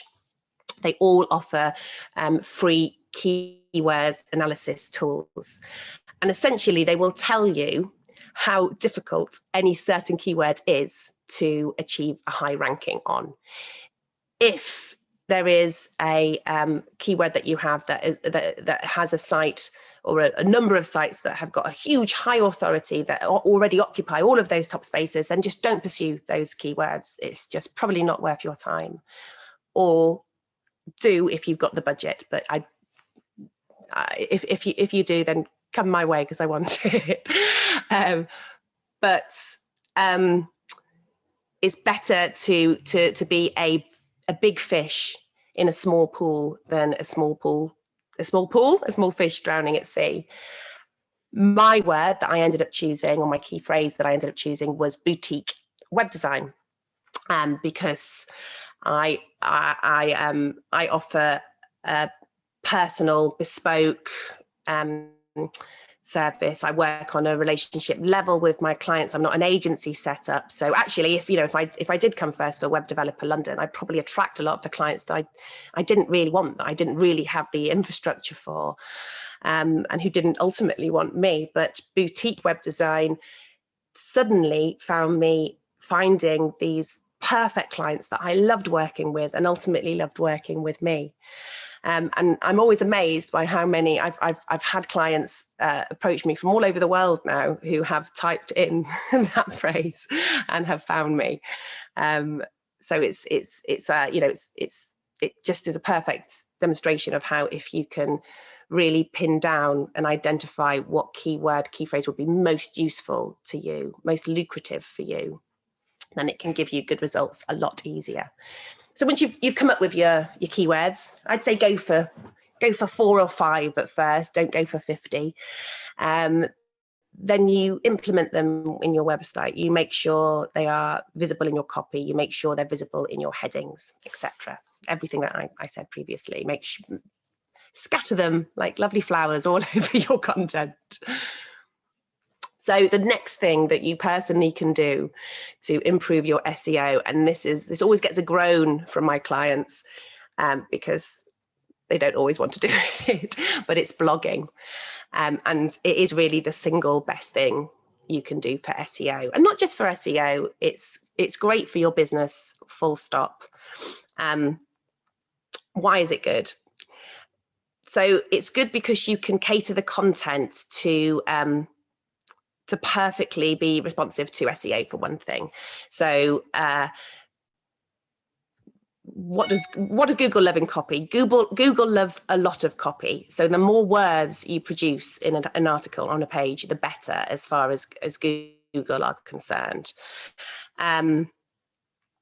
That doesn't always work on a sales page or an introductory page. You want to engage the visitor by visuals, or you want to engage the visitor by showing how attractive you are to work with. You don't necessarily want them to wade through paragraphs and paragraphs of copy. Whereas in a blog, you can do that. In a blog, you are doing often, an in-depth exploration on a topic. Make those in-depth explorations on topics that, are representative of the keywords, the key phrases that you're chasing, and then you're winning on every level. Then those are the pages, bizarrely, that you should be optimizing, that you should be promoting in terms of SEO. Next time you Google something, have a look at some of the results for the top links, and I think you'll be surprised that a lot of the results, beyond the adverts, beyond the Google ads that are at the top, are actually blog results. They are, and it's simply because it is easier. It's easier for keywords to be engaged with on a blogging level. Another really good thing about blogs that Google loves as well is how dynamic it makes your content. It means that your content is constantly updating. Google loves that. Google loves to see that you are a website who is present, who is engaged with their audience.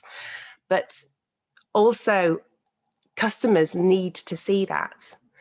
There's nothing more depressing than going, well, there's probably more depressing things, but it is depressing going to a website and seeing everything that feels woefully out of date, seeing a blog that hasn't been updated since 2018, seeing old informational banners up. That's particularly prevalent at the moment. I know, because I've within all of your industries, I have been furiously looking at new classes for my daughter over the last few weeks to try and get her engaged in things again. And so many websites that I've been on, and I'm not going to name and shame, but so many websites that I've been on seem very dormant. And obviously that's because for a lot of you, business has been dormant for a while because of COVID. But now's the time, I think, when everybody is, like me, desperately looking for things to engage their children with. Now's the time to make your website feel as current and as receptive as possible. Take down those "we are closed for business" banners and put up "we are opening for business soon" or "we're open again." Shout your presence loudly and clearly. Otherwise, it starts to look like your website isn't managed. It starts to look like you are not present within your website and therefore not present within your business. And that is not an attractive quality for the customer who is landing on your site. A customer wants to feel like you are engaged with the business, that you're engaged with them as a customer, and making your site current and live obviously encourages that And a great way of doing that is through blogging. It will constantly be feeding your site new content. It's also blogs are also a really brilliant goldmine of information about you and your business, and what the experiences that your customers have. There are so many things you can blog about. Your own experiences of running the business. It can become a goldmine of information for your potential customer to dive into and really fill their boots with who you are as a business. So enough about blogging. I hope I've encouraged you all to think about starting again if you haven't, or putting a blog on your site if you haven't. Do it now. So the last thing I'm going to talk about in terms of SEO, and then I will stop because I appreciate it's not the most exciting subject in the world, is something that people aren't always aware is important to SEO, and that's link building. What does that mean? So a big way that Google authenticates your importance and relevance as a business is by monitoring how many other people talk about you, essentially, how many other people direct people to your site. So the more your site is linked to by external sites, then the higher authority Google will think you have. The more important Google will think you are. Google will think you are a higher authority on your subject, and therefore your rank ratings go up. How do we do that? How do we link build? The obvious ways are through directories. So put yourself on every directory that is out there. Guest blog. So once you've got your gorgeous blog going, then offer to write blogs on other people's websites, and of course link back to your site that way. Social is also good. Make as many social accounts as you can. Link back to your website. Link back to your website within your conversations on social as well. The thing about link building is that not every link is created equal. So if any of you do run a blog, you'll notice that you'll get lots of spammy comments that will be linking back to somebody's website somewhere and no idea who they are. That's because they're going under they're doing a slightly black hat, slightly not authentic way of engaging and building those links. But Google recognize this now, and they don't approve. And actually, too much behavior like that can again start to penalize your results. The best links you can have are links from really high authority websites, and those are sites with lots of traffic, with lots of engagement, really popular websites. So news websites, publications, magazines, they all are extremely high authority, and those are what you really ultimately want to be linked back through. And how on earth do you do that? Well, it's through good PR policy anyway. The thing about a lot of SEO is that it goes hand in hand with a lot of other marketing. Blogging is a great marketing activity anyway. PR, talking to the press about getting you into their publications is great, obviously, for publicity, for marketing for you as a company, but it's also brilliant for SEO. One way to do that is through offering an article to a publication that is all dressed up and ready to go. Your experience as a person running a children's activities service over COVID. That's a very newsworthy thing to talk about now. How has it affected you? How has it affected your pupils? How has it affected your students? How have your children missed? Have you seen any difference? Have they start coming back to classes in their confidence, etc., etc.? That is something that I'm sure a lot of you could write about with some authority. How has it been keeping the business alive during COVID?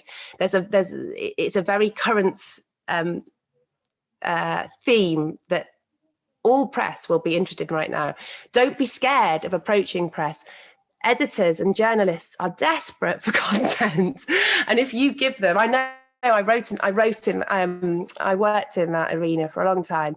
If you give them a ready-made parcel full of an interesting, engaging, personal, human story that they can just put up on their newsfeed straight away, then they will take it. They will grab it off you with two hands. And my goodness, one article like that can give so much, give you such a foot up in terms of SEO, because suddenly a page that gets thousands of visitors a day, tens of thousands maybe, is being referred back to your website. So it's worth putting a bit of time and thought into. And of course, it's great PR for your company anyway.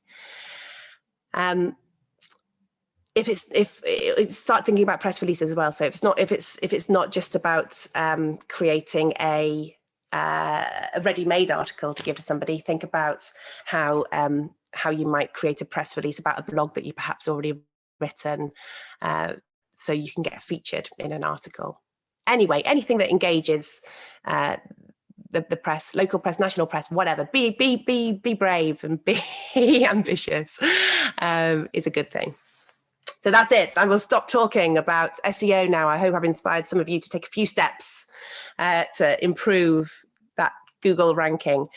So I'm going to move on to our second point, which is what we can do on your website. Five little fixes, 5 little steps that you can take straight away if you have administrative powers over your website, or talk to your designer or developer if you haven't. 5 ways that you can increase conversions today. That's exciting, isn't it? So a very sad statistic is that industry-wide, not industry-wide, I mean over the web, I don't mean in your specific industry, the average conversion rate is 1%. So that means for every 100 customers that are landing on your page, potential customers, I should say, because they don't turn into customers, sadly, only one of those people will take the next action, will engage in the way that you want them to. So conversion rate of 1%. One person is taking the next action, is booking that trial class, is sending you a message from every 100 visitors that you have on your site. Maybe your conversion rate is better than this. Brilliant, that's really good. Any conversion rates beyond 25, 30% is really good. So if you're already achieving them, then that's fantastic. But I would say if you're thinking of engaging in other marketing exercises, such as running a paid ads campaign through Google Ads or through Facebook ads, Instagram ads, etc., you've got to sort this out first, because it's no good sending people, paying lots of money to send people to a web page that you know doesn't convert visitors. You need to identify where that web page is failing, what it's doing or what it's not doing, to convince customers to make that next step. So how do we do that? Let's have a little look. Oh yeah, that's rubbish. The 1% is rubbish. We need to improve it. Okay, so step 1, and this feels very simple, or it feels like it should be very simple or very obvious, but it's amazing how in the process of building a site, but also in the process of keeping that website over the years, how this can get lost. You should identify the goal of each page on your site, not just the home page. Every single page should have a specific goal. You have to decide what action you want to convince that page, all of the content on that page, what should that page be convincing that person to do? So maybe on one particular page, it is to get in touch with you. Maybe on another page, it is to download a brochure about what you offer. Maybe on another page, it's to book that trial class. Maybe it's to book the whole term of classes. What is it? Very firmly and clearly identify what that is for each and every page. And then we need to backward reverse the page a bit, because everything on that page should be guiding the person into taking that action. And if it isn't, it's failing. So step two. Step two is how we start to address this. So how we start to address the fact that the page is not fulfilling its goal. It's not getting people to convert.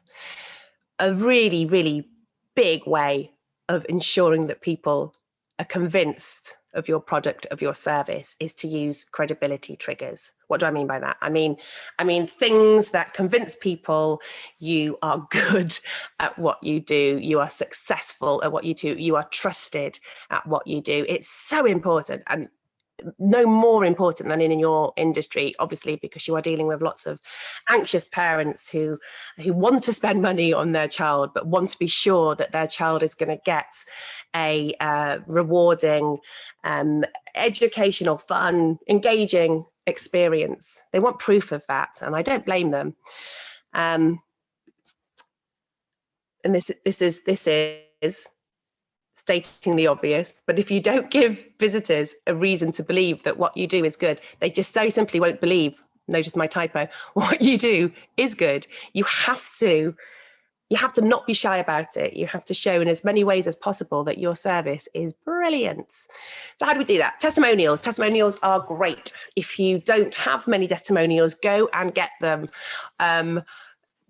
Ask for them on your from your customers. Ask for them in your social groups.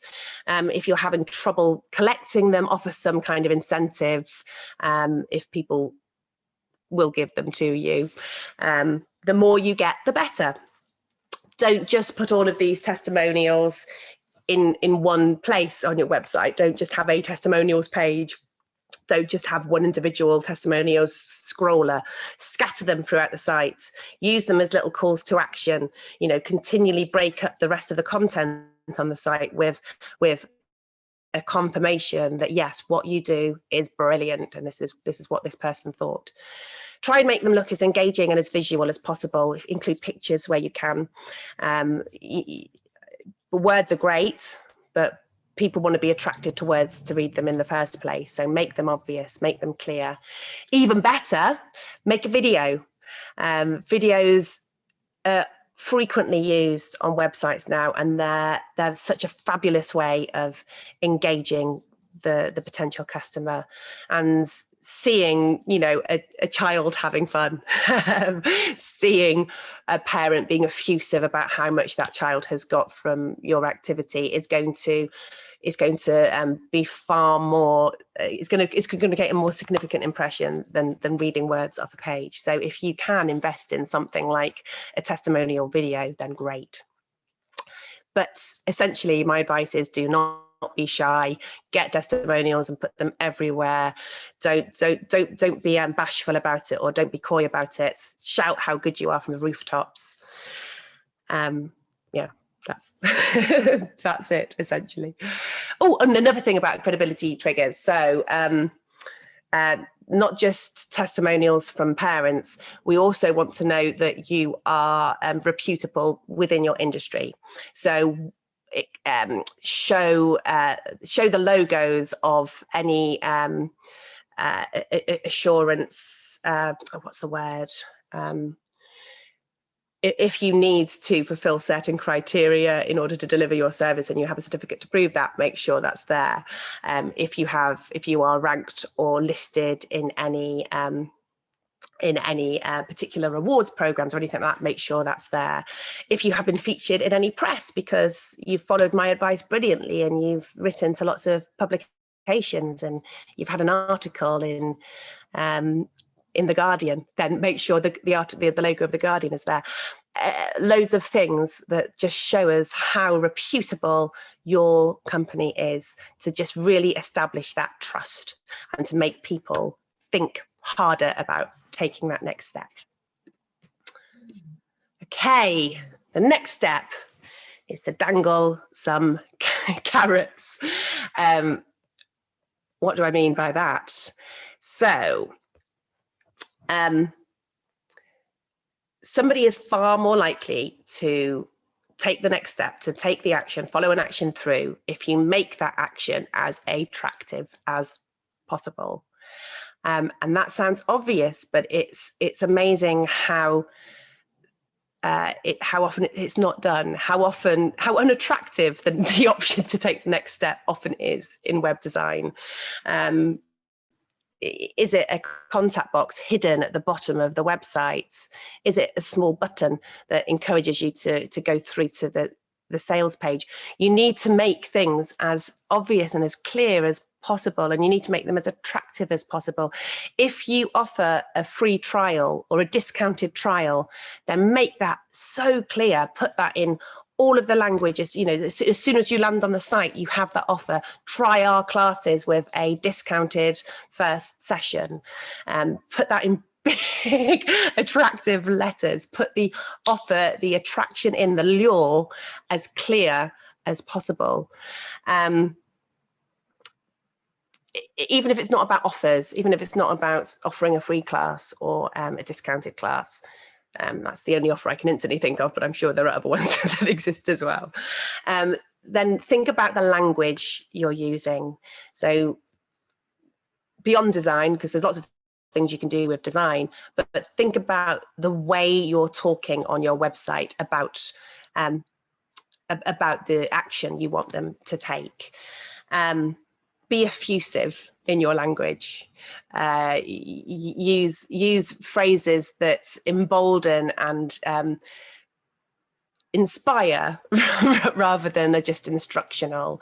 Talk about how much children get from the classes. Talk about, so you know, make a call to action that says, take the next step in increasing your child's confidence, or discover what our classes can do to your child's confidence, or something like that. Talk in ways that sell the action as a desirable and real thing, not just click through to see our classes. Use language that's really promotes the full product, what your product does for people. Don't apologize. Don't be apologetic in your language. Be effusive in your language. Dangle the carrots. Make the carrots very clear. Step 4, and this is important, and again, it's something that is often missed. Make sure you address every possible objection that the customer might have in taking action. So imagine you're on a web page. You have scoped out a new ballet class that you potentially want your child to go to. You have seen loads of testimonials from parents of how brilliant the dance class is. They're using effusive, brilliant language. Oh, and you can get a free trial class. Brilliant. These are all good things. But what objections do you still have? Write a full list of what these objections could be. Put yourself in that customer's shoes. Are they unsure if they're leaving their child there? Are they unsure about leaving their child with a stranger, or are they unsure that their child will be happy with them being left? Are they unsure about what the room will be like? Are they unsure about the being able to afford the cost of the entire course? What other objections could they have? Are they unsure about what to wear, and maybe that therefore feels a bit too confusing, and maybe I'll decide later. Just make a list of every possible thing, every possible question that your customer might have, and then answer it. Make sure your website answers every objection. And the bigger the objection is, make sure that those are addressed very visibly and clearly on that page, to make sure that the customer then goes on to the next step. Don't hide them away in frequently asked questions. Don't be apologetic about them. Make it a positive. You know, if somebody's concerned about handing their child over, are concerned about how their child might react, be very clear in your language about how that process happens, about how friendly the teachers are, about what steps you take in order to make the child feel comfortable. Use all of those things as a selling point. They make you seem more responsible and more responsive. People will feel assured, reassured by reading that, and they will be more tempted to take the next step. So just be very clear. The more content when it comes to something like this, the better, because in your business, you need to show that you are totally transparent and responsive to parents' concerns. So don't shy away from answering every possible objection on that web page. And finally, step 5. This is so obvious, but it's amazing how many websites do not do this. But make it really, really obvious what you need them to do. So this slightly comes back to step 1, which was thinking about what action you want each page to take. If you've decided that you want that page to that page's objective be for them to contact you, then don't hide your email address in the footer at the bottom. Don't even hide it in a contact form at the end of the page.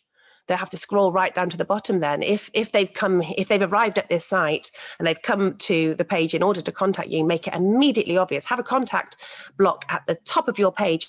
Have a live chat function. If they're very, very simple to implement now. Make it incredibly clear and obvious how somebody can contact you. Equally, on a payment page or on a course booking page, make it really, really clear what the setup for the first lesson will be. Make it clear how you expect them to pay. Make the paying process, so you're paying online, as simple as possible. If there's any complications in the booking process, you need to sort that out really quick, because you will be losing so many customers. If they lose confidence in your booking process halfway through, then they will go and they probably won't come back. So that needs to be as slick and as good as possible. Don't be, or that's I think that comes to my next little myth. Hang on. Yes, here we go. I don't want to look desperate. So often when I'm designing sites with people and I try and encourage them to make the ask of the page really clear, they go a bit British on me. They go a bit shy. They go a bit, I don't want my business to look desperate. I don't want to look like I'm too desperate for people's custom. Which is nice, is it? It's a bit silly. If people are on your website, they are already interested in working with you. So you need to make it as clear and as easy as possible for them to contact you, for them to sign up for your class. Hiding it away so it's discreet, it just doesn't make any sense at all. And it's an argument I often have with my clients, and I often unfortunately lose, because it can be so embedded, this desire to not look too salesy. And it's a very British thing. Americans do it very well, because they have more confidence perhaps in believing that people want the product, want the service that they're offering. And you need to have that belief too, and you need to not be apologetic about very clearly signaling to it. There we go. If you're not asking for the lead, then you won't get it. Something I always tell myself as I'm making every single page. So once you've done those 5 steps, so once you've identified the goal of each particular page, once you have sought out and filled that page with testimonials, with credibility triggers, so with lots of reasons why people think that you're a good bet, once you have addressed every single concern that people might have, so they don't have a reason not to engage with you. Once you have made the offer as attractive as it possibly can, and you've used language that really encapsulates people's imaginations, and once you've enabled for them to take that action really clearly and easily by having many call to actions sprinkled through the site, or having a contact box in a really obvious place, then I promise you, these all might seem quite simple changes, but I promise you that they will all have a radical effect on how many people contact you through your website.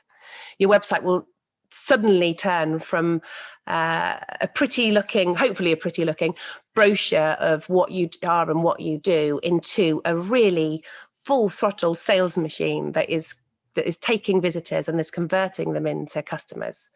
And hopefully it will mean that your sales rocket, which is ultimately what we want.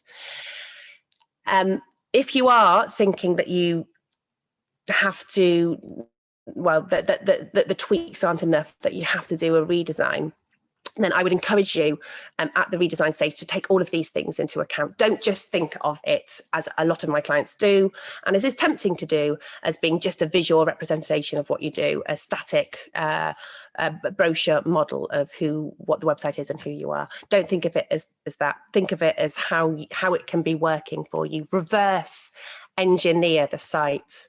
Make sure that every page is geared towards achieving the goal that it is set out to do. Shouldn't just look pretty, it should be working for you on all engines blaring. So that's all I'm going to talk about, and I am very happy to take as many questions as will be thrown at me. Okay, thank you, Kate. That was brilliant. I've got a couple, but I think there's a couple more. Guys, if you've got questions in the chat function, if you jump on that now, and please ask away. This is your time to ask any question you like. Excuse me. Right, so Felicity just said she hates the spammy comments so much. Yes, totally agree with that. Yeah. Jessica from Language Fun. If blogs are the best way to drive traffic to the site, where should we publish them other than the site? Facebook, Instagram, ? Yes, all of them. A good reason for blogs, as well as creating content on your site, is that it creates really good content for your social. So it allows you to shout out about something and therefore drive engagement. So yeah, definitely. And also, if you know other people who have blogs, ask them if they will, and therefore do the link building as well. Ask them if they will shout out about your recent blogs too. Again, the more links, the better. Okay, so Hayley says, that was amazing, Katie. Thank you so much. Can you do all of this? ? Is that a question for, can Katie do all this for you? Or is this your Superman kind of question? I'm not sure. Yeah, sorry, I think that was probably a bit of a cheeky question. But not necessarily for the franchise, but I'm working with another company at the minute, and I'm thinking, oh my goodness, they need all of this. So I was just, everything that you've written, that you've spoken about, like, is that possible? Does that all come under the services that you could offer through Geek Boutique? Yes, it does, obviously. Yeah, do it. But so can you. That was the point. You can do it. But yes, of course. No, great, thank you. That was fantastic. Like, so interesting and inspiring. I was like really engaged out. So thank you so much. Thanks. Oh, my pleasure. Thanks, Hayley. Awesome. And Hayley, we're gonna it's a perfect segue. We're gonna put Katie and my my ability to test with the ICAP website. I'm gonna drop the link in a second. If you're watching this live and you're not an ICAP member, I have no idea why you're not an ICAP member. I've got to stop being so British and sell to you. If you're a franchisor, you're an independent, you're a non-for-profit, you can all become members. So I'm gonna put the link in a second, and we'll have a short break in a minute when we finish the questions before our next. Andy, can I just say, you also get a really good credibility trigger, because you get your little badge of endorsement to put in their footer. Exactly. There's lots of triggers on the website, so we're going to test them, right? We're going to see. Let's say questions real quick. Thank you for that question, Hayley. Joseph said, "Do you charge to review someone's site?" ? No. Get in touch with me, and I'll be very happy to. I give free, no obligation assessments of sites. Okay, amazing. In a second, Kate, I'll get you to put in the your website and email address maybe. But guys, just so you know, when the recording goes out for this as well, and also for the links that I've sent through for this, Katie's website, the link is on there. So if you're not sure how to find her, go back to the join webinar email I sent through, and her website is on there to link through, and you obviously contact her directly there. Pam says, "Hi Katie, you sound amazing. In terms of each page having a purpose, is there a set of standard page headings to be included in a menu?" No, not really. That will, again, reverse engineer. Don't just follow a standard standard map of sites, decide what you want your website to do, and then think what pages will help you achieve that, what customer journey will help you achieve that. It's really important. UX design nowadays, user design, user experience design, is all about encouraging a person to travel through your website to essentially achieve everything I've talked about in terms of credibility triggers, in terms of answering the questions that answering the concerns they might have questions about. So it's for people I work with, it's something obviously we talk about in terms of how that journey works out, but the first thing you need to do is just identify what you want a website to do for you, and then the pages should grow out of that. Okay, great. I'm going to say this name wrong. I'm sorry if I do. Callier, been messing around with your, sorry, let's jump through. Been messing around with my SEO for an hour. Think some changes will help. Thank you for the talk. I think that's just a comment to say thanks. Pam said, Andy, we have the badge of endorsement on our website. As an ICAP member, can you link to us from your site? Actually, Pam, Katie and I are working on a directory. We've been doing this for a little while. Yes. It's on me at the moment. The ball's in my court. I need to figure that out, and the answer is yes. So just stay tuned for it. Joseph said, brilliant, thank you. What's your email address, please, Katie? Talk was brilliant, really at home. I'll put that, Katie, put that in a second in the chat function if that's okay. Vicky said, do you rate Wix? As I've been told before that Wix is not good for SEO, but is that true? If you did everything you said and applied it to a Wix site, would that work, or is WordPress so much better? Wix used to be terrible at SEO. It's got an awful lot better. It's still not quite as good, but it's not terrible at all. I do rate Wix. I think a lot of websites I design of when people start to level up from Wix and want something perhaps a little bit more bespoke, but it's allowed so many people to get on the web in a more affordable, more approachable way, and you can quickly create something that is half decent. I have to be careful of my language. Obviously, I would prefer a fully bespoke WordPress design, but I think Wix offers a lot to people, and yes, SEO-wise, it's okay. Okay, Katerina said, Katie, love the tips. Andy, could you share the PowerPoint info with us? Yes, and Katie, hope you can send it to me afterwards. That's okay. Oh. I'll send that with the recording early next week, guys, just so you know. Pam said, awesome. Joseph, good question, Vicky. Is it better to have a custom bespoke site rather than a template site? Well, so I would say yes. Obviously, you have to work with the budget that you have. But so if you're thinking about how I'm talking about reverse engineering a site to best achieve your objective for each page, it's very hard to reverse engineer when you're slipping things into a template. You are guided by the template's restrictions rather than being able to implement the design that you know will best drive that person to take that action. Does that make sense? Yeah, okay. Caroline said, hi Katie, thank you very much for a fun, inspiring talk. I want to ask this. I work for a drama class company. We currently use Wix and Class Manager as a CRM. Do you have any suggestions for methods to get the most out of Wix? Or would it be worth switching over to WordPress? You kind of covered that a bit already, but yeah. Yeah, I don't have much experience with Wix. I have delved in it a little bit for clients that wanted me to, and I just found it too frustrating as a developer. But I know certainly, I think you're probably starting to find, because you're already using a different program to handle the classes, things start to, because Wix have restrictions, you start having to outsource things, and the site starts to spread and perhaps feel a little bit less easy to manage. The great thing about WordPress is that everything can be integrated. It has lots of things called plugins, which means you can significantly increase the functionality of your site quite affordably. So as I was saying earlier, things that used to cost tens of £1,000s to implement, membership programs, etc., can be done much more simply and cheaply nowadays, and really reliably as well. So that's worth thinking about. So worth thinking about whether it might be worth integrating it all on WordPress. Okay, last question. Pam said, have you heard of Craft? We had our WordPress site changed to Craft at the assistance of our agency a few years ago. We'd definitely love a review from you. Do you know, I don't at all. So I can't, I'm afraid, but I'm intrigued and I'm going to look it up straight away. I've not heard of Graft either. That's a new one for me as well. And yeah, so guys, if you did want to have a website review from Katie, Katie, if I jump in the chat function, pop your email address in there, probably be easier for your website.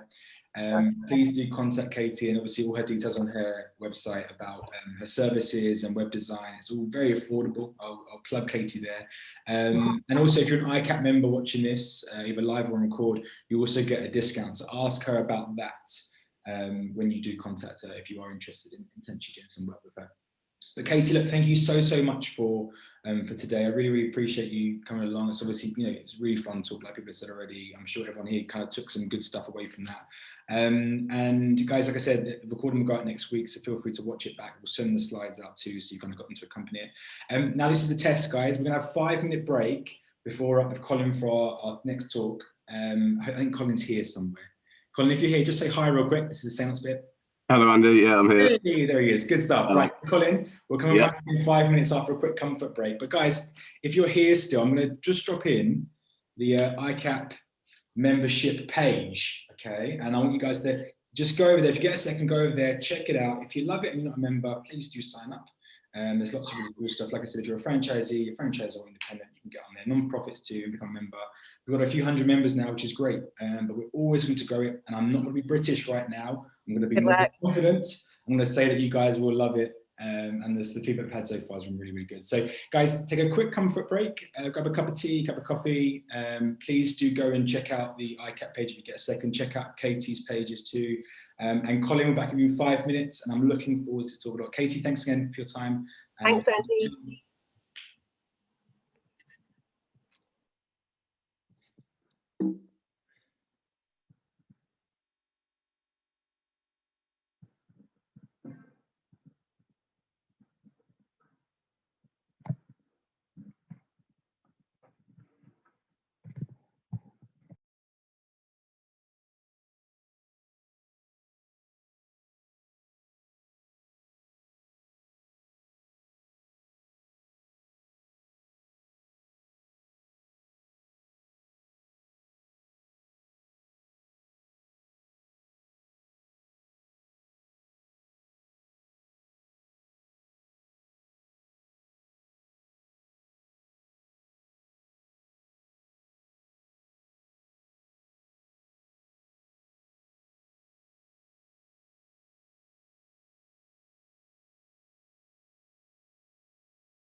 Alrighty, welcome everyone. Welcome to those that are joining us again from this morning. Welcome to those that have just joined us now.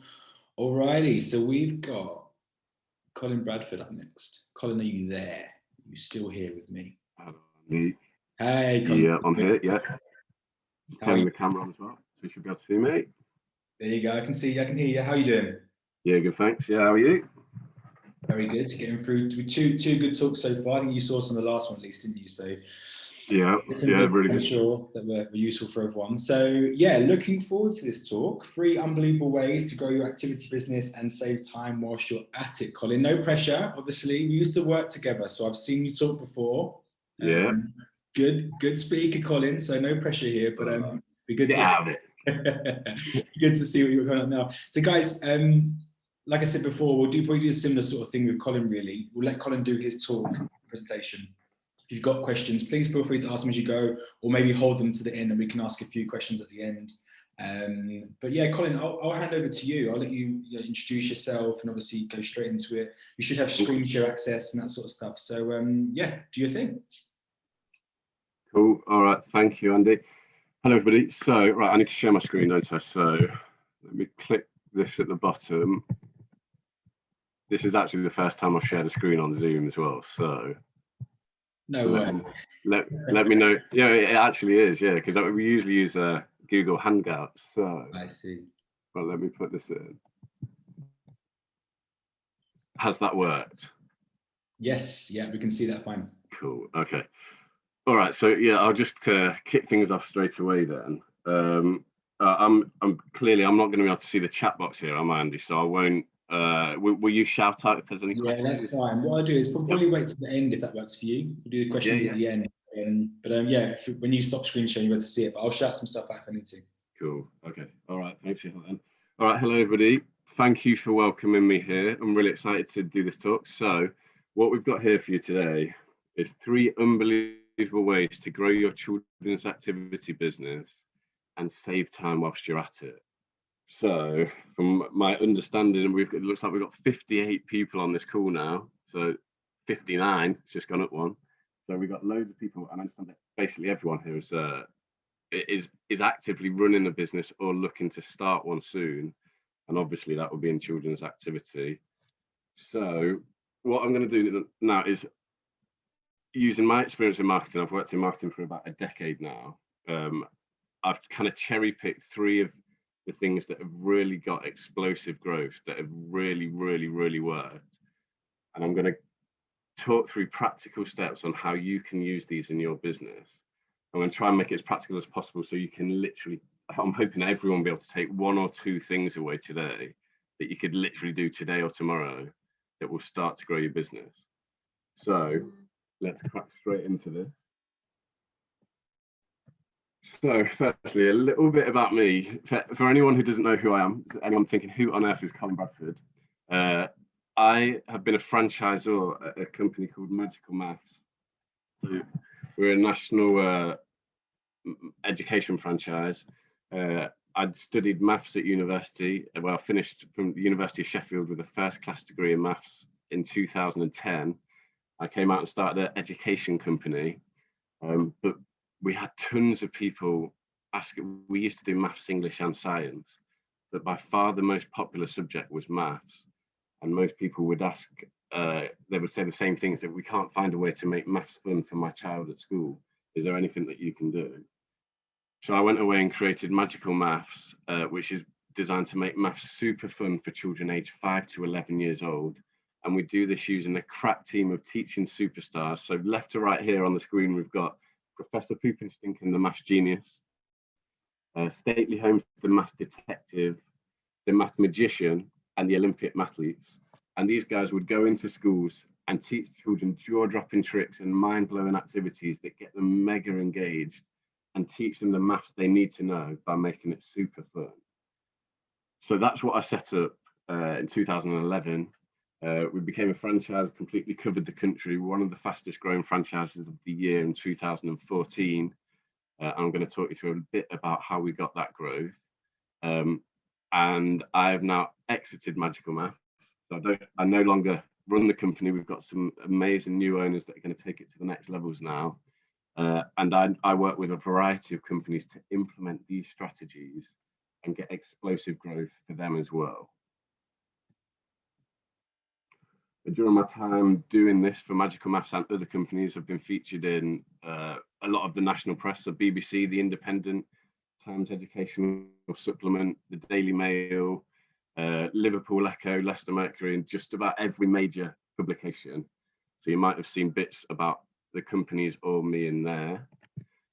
And we've won stacks of awards along the way as well. We won dozens just for Magical Maths. So I'm going to talk you through the strategies that we've used to get that success in this presentation, or some of them anyway. So what are the 3 things I'm going to talk to you about today? Number 1 is this, something that I've called Uber upsells. I'm going to talk you through why, if you're not doing upsells already, I'm going to tell you what upsells are, but if you're not doing upsells already, why you should be doing them, and why this will really, really bump up your profit, usually with very little extra time and effort and cost. Number 2, we've got extremely effective exhibitions.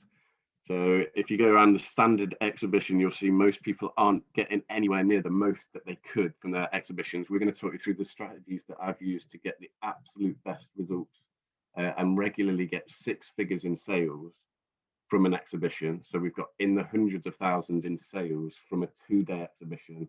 We've done that several times now, so I'm going to talk you through how we do that. And finally, the thing that holds it all together, super slick systems.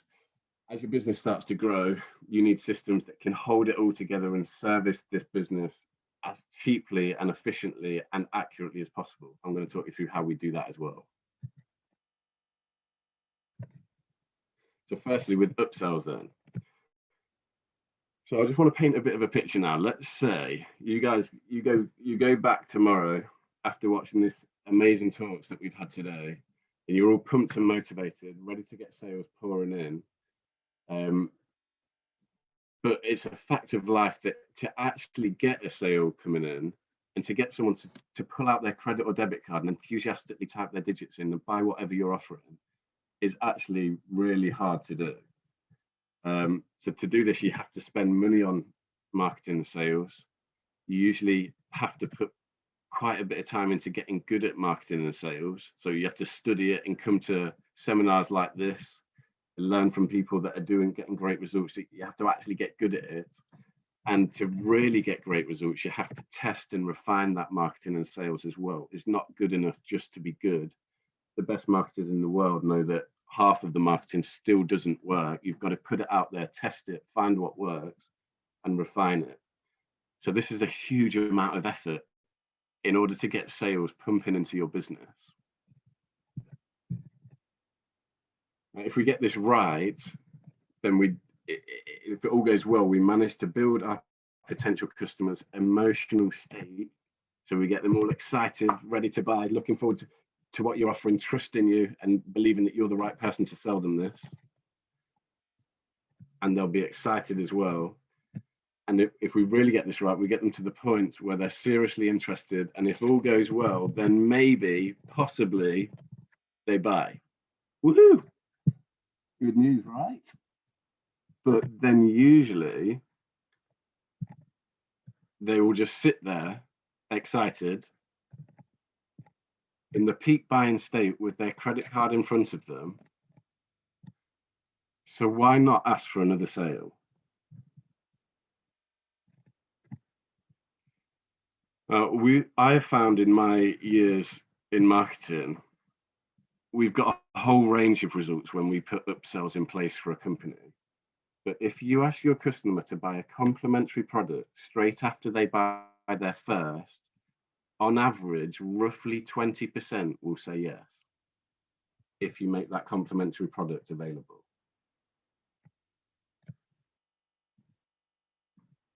This is just like McDonald's, would you like to go large? So I just ask you, I know I can't see your responses, but who's had McDonald's ask this when ordering a meal? So you go into McDonald's and they'll say, would you like to go large? So just as you're about to make the payment to them. So And in fact, Amazon as well are really good with upsells. So you'll see the recommended products after you buy something from them. There'll be something recommended similar to what you've just bought that you can just click and buy. And in fact, Amazon claim to have added 35% to their business just by having those upsells at the end of buying a product. So the phenomenal thing is, if done this right, this actually adds basically zero cost or time to your business. Who you've already paid to get the customers at this point. So when McDonald's asked, would you like to go large? They've done all their advertising costs are exactly the same. They've got you into the restaurant, you're excited and looking forward to the meal, you've got the credit card out. All they've got to do is say, would you like to go large? And roughly 20% will just say yes. So what I'm going to do now, I'm going to talk through how do we implement this in your businesses? So how do we get upsells working for you, whatever type of business you're running, whether it's e-commerce or more face-to-face, whatever it is, we're going to talk that through. This is going to be a huge thing for you if you get it right, but it has to be done right. So how do we get it right? So my first success secret for making upsell successful is remove as much friction as possible. So when McDonald's asks the question, they're doing it at the point when the customer has fully finished ordering their meal. So they've got a set script, the customer's ordered their meal, they've asked what drinks they want, they've asked the meal, all of that stuff. And at the end of ordering, they'll just ask, would you like to go large? How does the customer confirm that sale? Just have a think, what do they have to do to confirm that sale? Do they have to fill out a form? Do they have to visit a website, scan a QR code? What do they have to do to get that, to approve the sale and go large?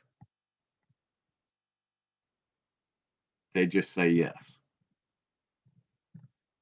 So there's practically no friction here at all. You can imagine when they're asking this, would you like to go large? All they have to do is say yes or no. But if they say yes, they click a button, it's added to the order, no extra costs, and it's dead simple. It's just a set script that all of their staff has. So the first secret to making upsells work is you want as little friction as you can possibly get. I've got another example here. I've built these upsell forms. I've built upsells for a variety of companies now. So I've just picked a random upsell. This is not one done by me, but one very similar to things that we've done. So this is for an e-commerce company who sell herbal supplements. So what they've done here is we've visited their website and we've bought some organic eye serum. And after we've bought, what they've done is shown us a page to say, get 3 more for the price of 2. On this page, I want you to look at what type of friction we have for a customer to approve this upsell and add this to the order and spend a bit more with this company. So this is where they approve the order on this page.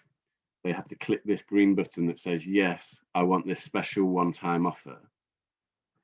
When I do this for companies, I make this what we call a one-click upsell. So they've already put their card details in at this point. This bit's really important. So their card details have gone in. Their card details are ready to be processed. And then when it's just about to go through and they're in the peak buying state with all of the details already in, all they have to do is click this button once and the order will be added. So there's basically no friction. If you can do that in your business, you'll see that you've got a very good chance at getting 20% of people saying yes to your order.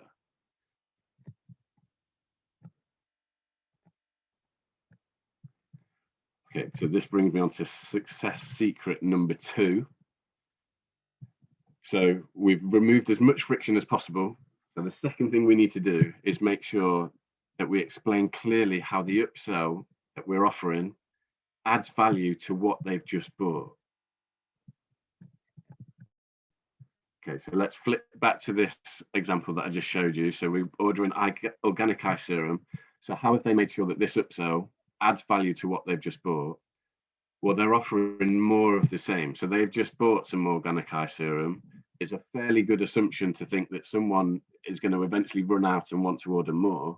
So if we offer them their future orders of the organic eye serum at a discount price, that's fairly logical. That would be pretty valuable to a person that's ordering. If we apply this to McDonald's as well, how do they add value? So when they ask you, do you want to go large? That person's already clearly interested in ordering that meal. They're already looking forward to eating. So if you ask, do you just want a bit more of what you've just ordered? Roughly 20% will say yes, there's clear value there. If we look at Amazon, they only offer products that closely complement the product that you've just bought. So when you're doing this, you need to make sure your upsell closely complements whatever they've just bought. Okay, so success secret number 3 is use scarcity. So I'm going to flip back to this offer we've got here again. So with the organic eye serum, how have they used scarcity to increase the chance that someone will click yes on this page? So the key bit is at the top here. They've said, get 3 for more for the price of 2. This is a one-time offer on this page only. So they're making it very clear, if you close this page, you won't be able to get this offer. I think further down the page, they explain why that is. They explain that since they've already bought and they've spent money to get the customer here, there's less costs involved in now offering them their next order, so they can pass the savings on to them. So that makes it very clear why they get a discount if they say yes now, but they won't get that if they close the page. Again, with McDonald's, when they're ordering, if they say, would you like to go large? It's very clear. If you say no, you're not going to be able to come back later and just say, could I have a few more chips? Could I take you up on that offer and pay you 30p for a few more chips? It's clearly got to be yes or no right then, which drives people to say yes, because it feels rare and scarce and makes it more likely they'll take you up on that offer. Okay, so they're my 3 success secrets for making upsells work in your business. So if you already offer upsells in your business, hopefully you're thinking, have I done all those things that we've just talked through? If you're not, which I suspect is probably more likely for most people, then let's go through how can you implement this in your business. So the first thing I want you to ask or note down or take a picture of the screen or whatever you'd like to do is what's the best moment for you to ask, would you like to add X to your order? Okay, so what's the best moment for you to ask, would you like to add this to your order? If you're more face-to-face like McDonald's, that's going to be a carefully worded script for your staff to say, when the credit card is out, they've already ordered everything else and they're just about to tap to pay. If you're an e-commerce business like the organic eye serum that I just showed you, that's probably going to be a one-click upsell that appears after they've bought and the sale has already gone through. So you've got to think, where is the best for you? There's pretty much every business, there's going to be an opportunity. So where is it for you? Number 2, what upsell would add more value to the products or services that you already offer? So the closer you can link this, so the upsell clearly helps them even more with whatever they've just ordered from you. The closer that link is, the more people will say yes to your upsell. Next, how can you systemize it so it takes 0 work for you after setting it up?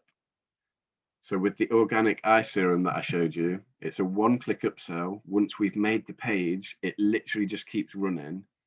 And at that point, it's clearly 0 work. So that's unbelievable.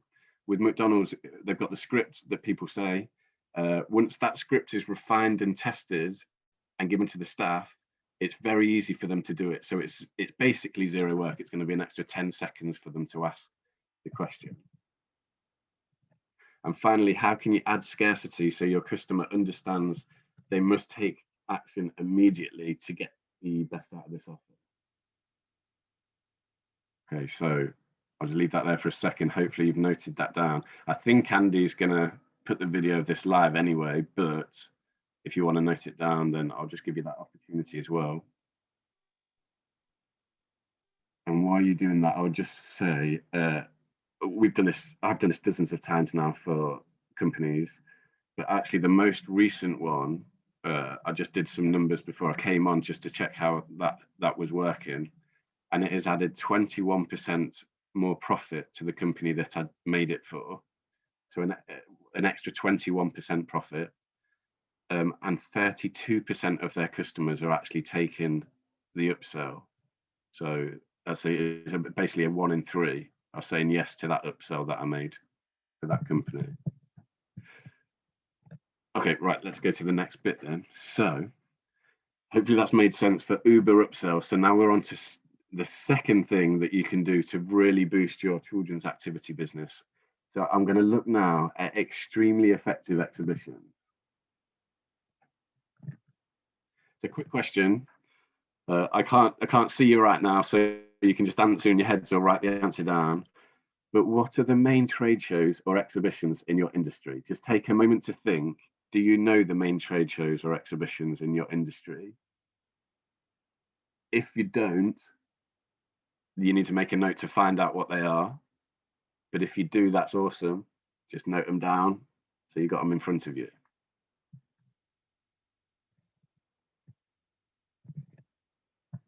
So I have found through experience that these trade shows and exhibitions are huge opportunities, but most people leave the money on the table when they are running exhibitions. So what I want you to think about, a good trade show, I would say from experience, regularly will get 10,000 people through the door over a day or two. So a very, very good trade show, 10,000 potential customers for your business will be flocking through the doors over a very tight time frame. So how do we get this right? We want to be speaking to as many of those as possible, don't we?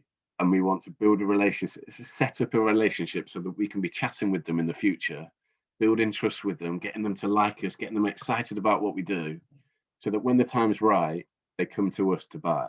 So how do we do this?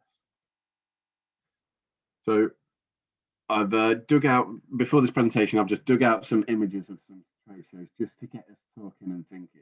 So I picked out one on the next page. What I want you to do is imagine 10,000 people through the door of this exhibition, and there's lots of people busy chatting all around this trade show. And I want you to imagine, can you pick out one benefit that this company is offering? So the stand I'm about to show you, can you pick out one benefit that they're offering? So have a look.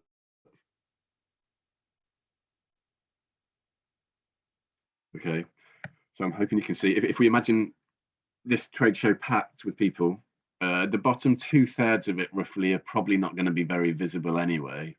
So it's just that top third that you can see. So hopefully you've noted down a benefit that would be that the customers would get if they buy from this company. Because it clearly says there in the top left corner, protect against unauthorized drones. So this is a company called Dedrone that provides security for people if they're concerned about drones coming and stealing information from their business. A bit of a niche business, I'd say, but a very clear benefit up there at the top. So when this stand is busy, people are going to be able to see what they're offering and why they should speak to them. This is going to do two things. If there's a busy crowd there and someone walks past who doesn't care at all about protecting themselves against unauthorized drones, they can walk away, and that saves Dedrone time speaking to people that aren't right for them. It also saves time for the customers who can move on to someone they do want to speak to. But the second thing it does is anyone who is looking to protect themselves from unauthorized drones is going to be magnetized to the back of that crowd, and the crowd is going to get bigger and bigger and bigger, which is going to attract more and more people. Okay, if you go to your local trade shows in your industry, you're going to see how ridiculously rare it is for someone to get a clear benefit in the top third of their stand. So what I've done for the next few slides is just pick out three companies, three random companies that I've found at trade shows. I've got a picture of their stand, and we're just going to analyze their stand with people in front of it and just see if we can pick out what they're offering to customers. So here's the first one. If it skips.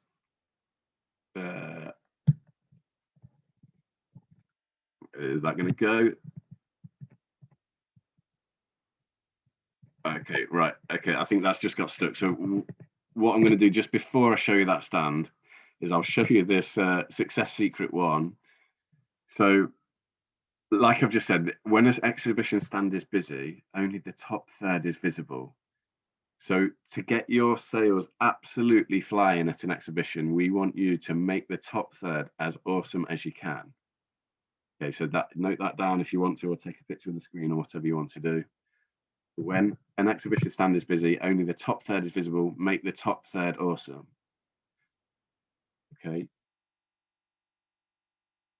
So now I'm going to skip on to the photos of these other exhibition stands. And we're just going to have a look at how they do things. So I'm hoping there is no one here from Lawn Hopper. If there is, I apologize for using your picture without permission. But this is a company called Lawn Hopper from a franchise show. And it's a good picture because we've got people in front of the stand. So we can see, again, this bottom 2/3, you can't really clearly see when the trade show is busy. So what can we see on this stand? So on the far right, we can see the words, "Now the grass can be greener from as little as." Now imagine this stand was busier, which it is going to get as the exhibition fills up. You're not even going to see the price there. People's heads are going to be above the price. So all you'll see, if there's a busy crowd here, is "Now the grass can be greener from as little as." On the far left, we've got "Contact Lawn Hopper today to arrange your free," and then I can't see any more. So I don't know what they're offering. I don't know why I should contact them. So there's no clear benefit there at all. There's no clear reason to contact them and go and chat to them. This is how most people do exhibition stands. And when this happens, what usually occurs is that the crowds just don't gather at this stand because they can't. If a crowd gathers, they can't see the information, so they just drift past. So Lawn Hopper here are literally counting on the fact that their stand isn't busy in order to get their message across, which literally defeats the point.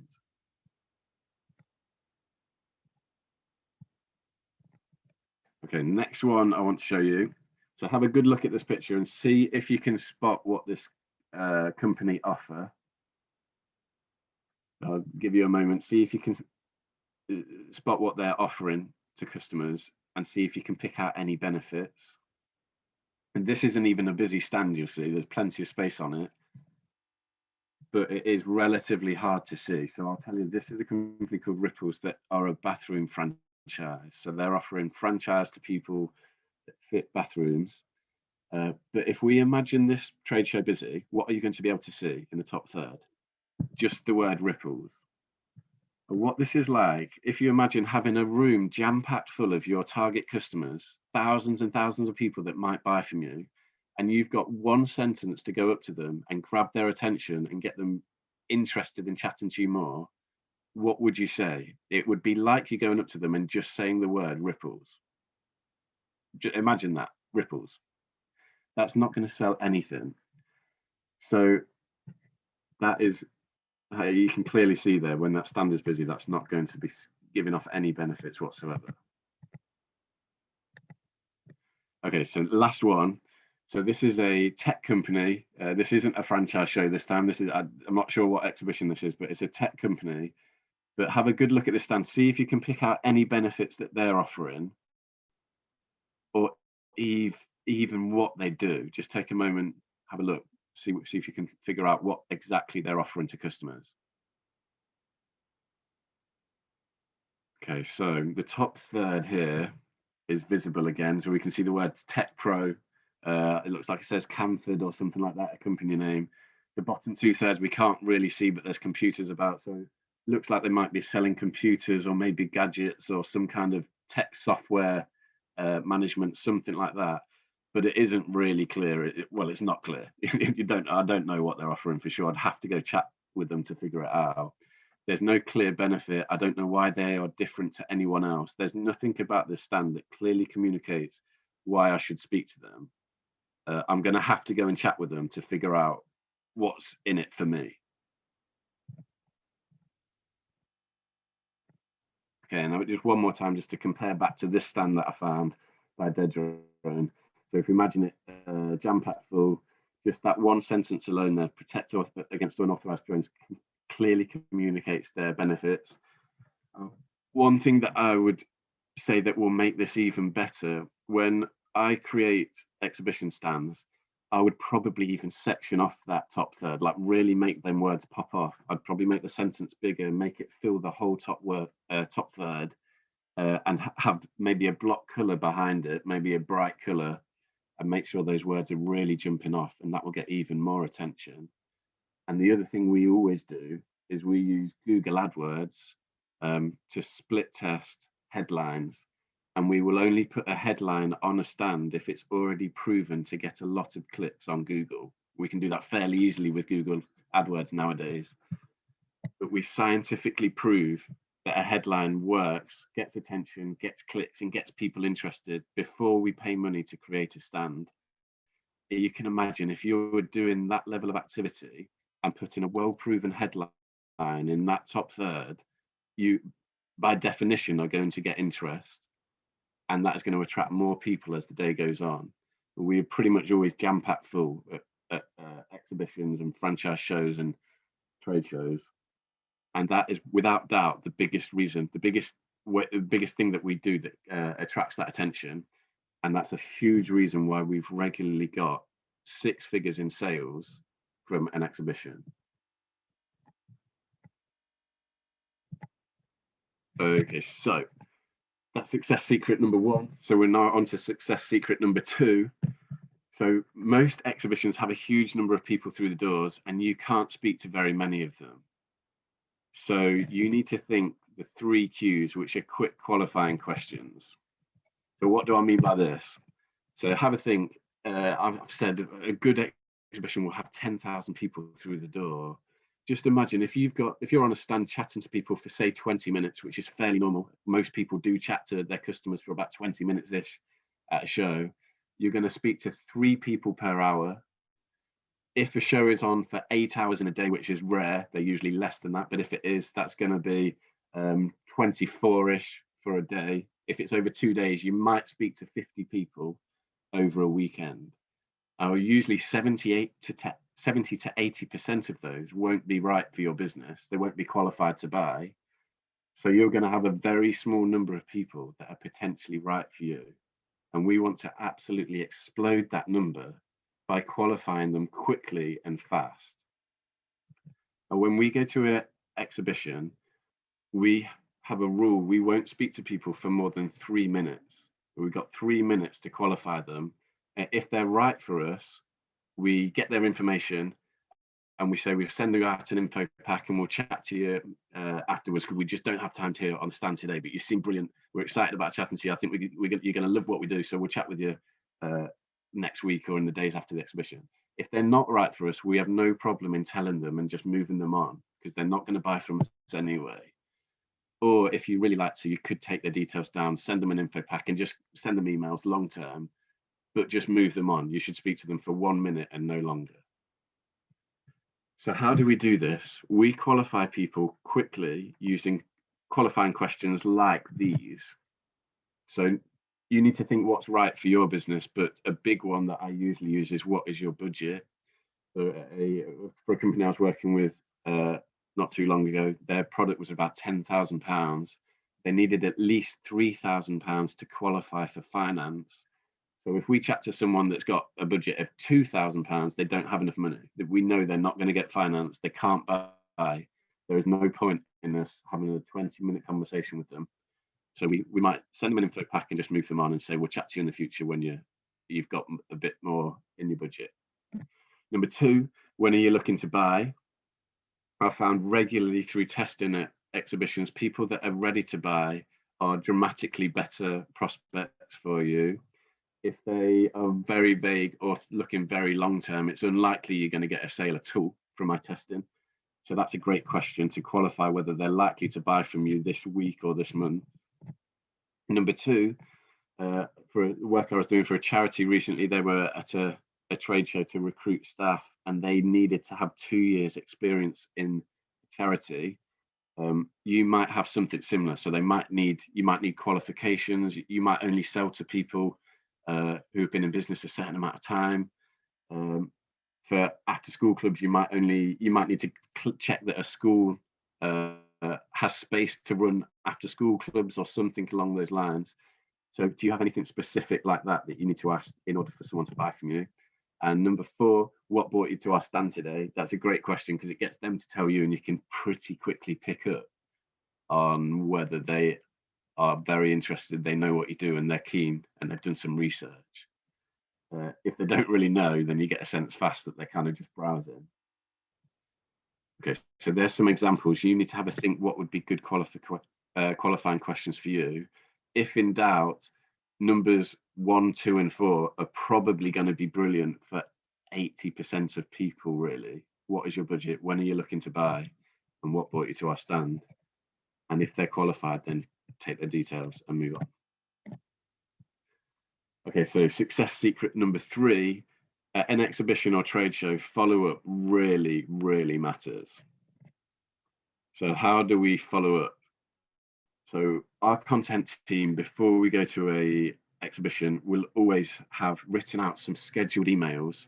And whenever I'm running an exhibition, I'll get someone putting those details in on the day. So we're gathering names, and we're putting those names into our systems on the day of the exhibition. So usually by the time someone's home, they've already got an email from us saying, hey, great to see you. We had an amazing time. Love chatting with you.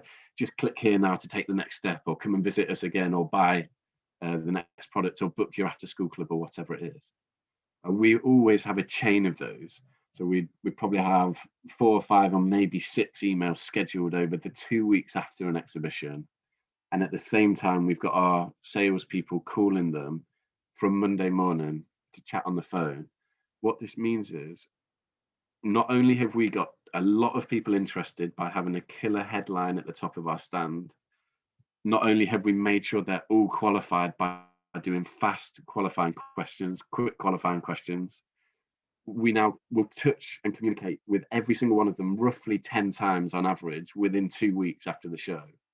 So if there's any interest at all, if anyone's seriously looking at buying, we're going to find out and get that sale booked in.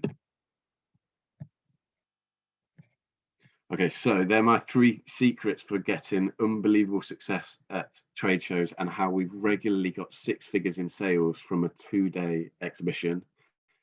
So how can you implement this? So I want you to ask, what trade shows or exhibitions can you attend where your customers may already be? Even if you think you know them, go back today and have another look, because you might be surprised that there's more than you think.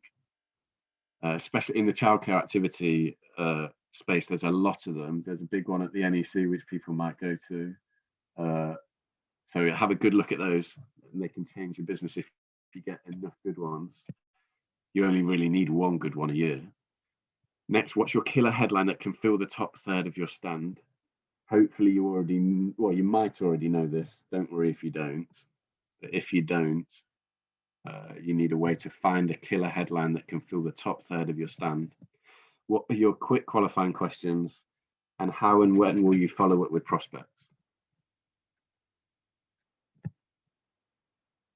Okay, so I'm just keeping an eye on time. I think we're doing just about okay, so I'll move to the next bit now.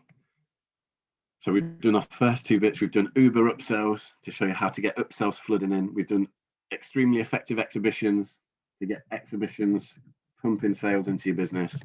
Now, as your business grows, you're going to need this. Number 3 is super slick systems. So some people challenge me on this and say it's not directly marketing, which obviously I guess that's true. But I have found that if you're good at marketing, your business grows fast, and you need good systems to manage it. And the better they are, the more profit you're left with at the end of the day. So I'm going to talk you through the main things that I do for businesses that are growing fast, that need the best systems to scale with them. So some benefits of good systems is they save time every day consistently. Okay, so what I mean by good systems here, I'm going to really talk this through, but to start with, I'm really looking at basically robots working in your business. I'll show you what I mean by that. But we want as much automation and work done by robots as possible, because every time they do a bit of work, it saves you that time every single day, day in, day out, consistently. When built right, they'll scale as you scale. This is really important, because if you're good at marketing, your business grows fast and all sorts of creaks start happening, like with your staff kind of trying to manage all the influx of growth. So good systems will scale as you scale. You'll be able to triple your business, like double or triple or even quadruple it, and the systems still work as these extra customers are flowing through. They'll help you to cut costs on human resource systems, which are by far the most expensive and unpredictable systems that we ever have in business, humans and managing them. So it'll help you to cut costs on that. And to highlight this, I'm going to just talk through a tale of two jobs now. So this is a real example from a company that I worked with and built super slick systems for. So we've got two jobs that I felt we could systemize and reduce. So job A consisted of emailing customers, basic customer service, rebooking customers, and a bit of basic admin. And the person that did this job was paid £2,100 a month. The people running this business and myself felt that this probably could be automated. So we were looking at automating that. Job B is basic admin, data entry, creating class registers, email info to staff and customers. And this person was paid £1,500 a month. This took hard work. I'm not saying this is easy to systemize these two jobs thoroughly like this. It took a bit of juggling, a bit of moving jobs to other existing staff members, and a lot of hard work with the systems and intelligent systemizing.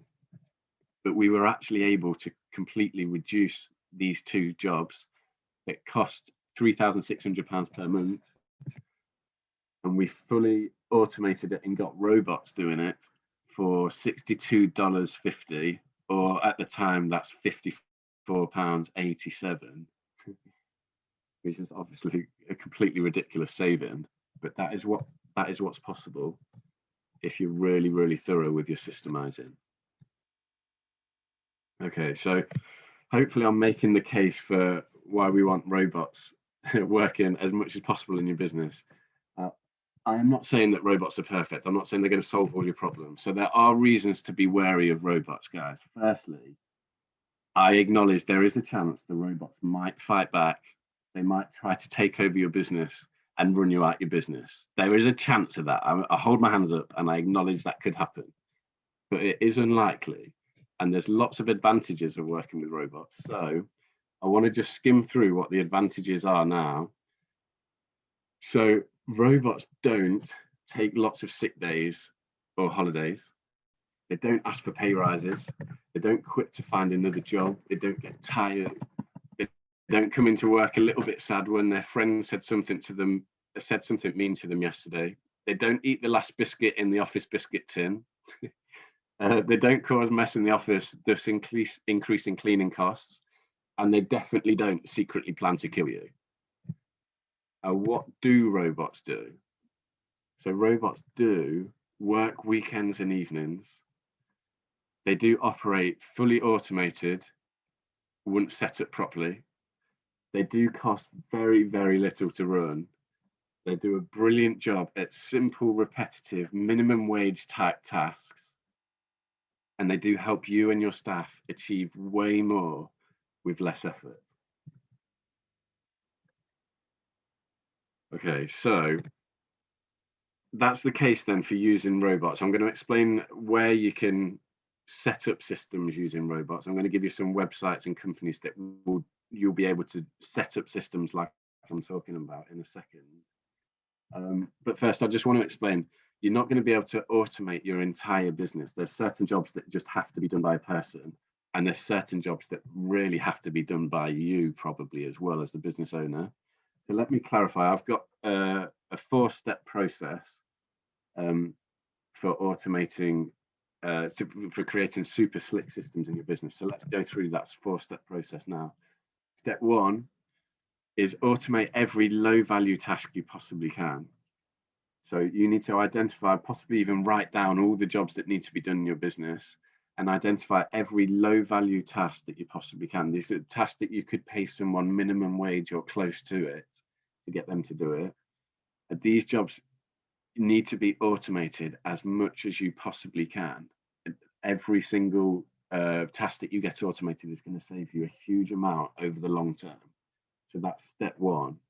And we want robots doing those low value tasks wherever possible. Step 2, for the rest of the low value tasks, you want to try and outsource them first, generally speaking, from my experience. So this can be things from like phone calls. You can outsource the phone calls coming into your business. There's brilliant people out there nowadays that you can simply just outsource that whole job. So every phone call gets answered by them. In businesses I've worked in the past, there's a lot of orders coming on the phone, and we fully outsourced the order taken to a brilliant team that weren't employed by us. They were just outsourced partners. The other jobs that you can outsource are things like fulfillment. You can get a fulfillment house to ship out products, and low-level customer service. You can get people all around the world now. I've regularly set up systems for companies with people in other countries doing a brilliant, amazing job at customer service. So that's step 2. The reason why I've found from experience that outsourcing is good for this is generally it saves you time on things like sick pay and holiday pay and management costs. You've obviously got to pay for a manager to manage any staff. If you're not doing it yourself, you're either managing the staff yourself or you're paying for a manager. Outsourcing saves all of that time, and you can turn it on or off easily. So step 2, I get that outsourced while we're building the harder stuff, which is step 3 and step 4. We can always bring it back in if we need to, but it's amazing to have that there so we can outsource it. So step 3 is delegate/hire for the higher value stuff to the people in your business that enjoy it and are capable at doing it. So for the higher value stuff, things like recruiting, maybe interviewing staff, getting the right people into your business, things like that, you're going to need pretty good staff to do that. So you want people that enjoy it and are capable at it. And then step 4, you want to leave the highest value jobs for you to master. So things like marketing, sales, strategy, systemizing, you want to delegate these last, if ever. You want to keep hold of them and get so good at them that you're better than anyone else could be. Or you're going to hire someone very good to do those jobs, because you need generally much better people to do it if you want to do a brilliant job in those areas. So where are some places that you can set systems up and get robots working in your business? So here's a few of them now. So you might have heard of a website called Fiverr.com. So Fiverr is brilliant for getting people to do simple tasks. So people bid to do a task for $5. You can just go on there and say, I need a flyer designing, and someone will bid to do it for usually $5. And then they'll do the design for you and then just send it back over to you. So you can do that without having to hire and manage and recruit a staff member and replace them when they leave and all of that stuff. That's good for simple jobs. A website called If This Then That is basically set up to automate your business. So it will link all sorts of different apps together. So things like Google Drive and different CRM systems. It will link them together and do a brilliant job at speaking to different apps, so that these robots will basically be able to systemize stuff for you. So I'd encourage you to look at that if you've not already heard of it. Upwork is really good for getting people outsourced tasks, so giving jobs out to people. A few others, so Zoom, what we're using right now, obviously, and then Dropbox is brilliant for general collaboration and automation, and this will link with If This Then That. So IFTT.com that I've put at the start. That will link things like Zoom and Dropbox together. So when, let's say, someone in your business adds a file to Dropbox, you can also automatically ping an email out to someone who needs to know that a file is in that Dropbox. So you can automate all these little things. Aweber is good for email automation. MailChimp is good for emails. And then for higher level CRMs, things like Salesforce, HubSpot, or possibly Zoho is a cheaper one. for recording info on your customers. And if this then that.com will link all of these things on the screen together. So when a new customer goes into something like Salesforce or a new order is recorded, you can add a file to Dropbox to let your staff know. You can send an email out to welcome them. You can send an email to your staff to let them know they need to ship something. There's infinite possibilities. It's absolutely unbelievable what you can do. So I'd encourage you to go look at those things if you don't already know them. Some amazing things for outsourcing. So I've already said the bottom two here, but two others that I have worked with are a company called the Cool Team that will answer your phones for you and take orders for you. So if you're getting orders coming through the phone, they'll literally just pick it up, go through a script that you've created and take orders, and you usually pay them per call. I think you'd usually pay them per minute. And then a company called Moneypenny for general admin assistance. So you can outsource your phone calls, diary entry, note taking, all sorts of low level admin like that. Moneypenny are amazing for. And then just quickly, you've got two books that I want to recommend. We're getting close to the end now, so I want to make sure we hit the times for Andy, because I'm moving on at 1:30. So just quickly, I'm going to recommend two books for systemizing your business. The first one is an unbelievable book. It's absolute classic in the small business world, so you might have heard of it. So it's called The E-Myth by Michael Gerber. Why most small businesses don't work and what to do about it. In this book, Michael Gerber breaks down exactly why most businesses, if they ever do grow, which most don't, but if they ever do, their systems just literally can't handle it. The business owner gets burnt out, and the growth completely stops. This book is brilliant for a plan on how to get things systemized. And another amazing one is called Black Box Thinking by Matthew Syed, who talks about the scientific process of getting your systems in place. So I'd recommend both of those. And so now that is the super slick system. So how can you implement this in your business? So the things I want you to take away from this, what are your very lowest value, most repetitive tasks, and how can you automate these? So write down your very lowest value, most repetitive tasks, and go and use those websites and resources that I've just given to figure out how you can automate those. They should be, if they are low value tasks, it should be relatively easy using those resources that I've just given. So have a think about that. Number two, what are your next lowest value simple tasks, and how can you outsource these to companies like the Cool Team or Moneypenny, like I've just given you? Next, what are your next lowest value simple tasks? How can you delegate these to your staff members that you've already got, so you're not doing them? And then finally, what are the highest value tasks that you do very well? How can you carve out time every single day to work on them? But one final thing on that is, for me, the highest value task was marketing in any business that I've run and any business that I've worked with. So I put in a set time slot at the start of every single workday, starting usually before the workday, so about 8 o'clock-ish. And I do a chunk of time on marketing every single day without fail. Everyone knows they can't distract me during that time. So if anything comes in, I've got focus and I can get the marketing built. And then that's how I'm able to get very good at it and get the marketing consistently going out and getting the sales flooding in. So that's my highest value task, but yours might be different. It might be strategy or systemizing, but whatever it is, how are you going to protect it every day and make sure the busy things that happen each day don't distract you from doing it? Okay, so that's the end of the talk then. So one final slide that I've just put down.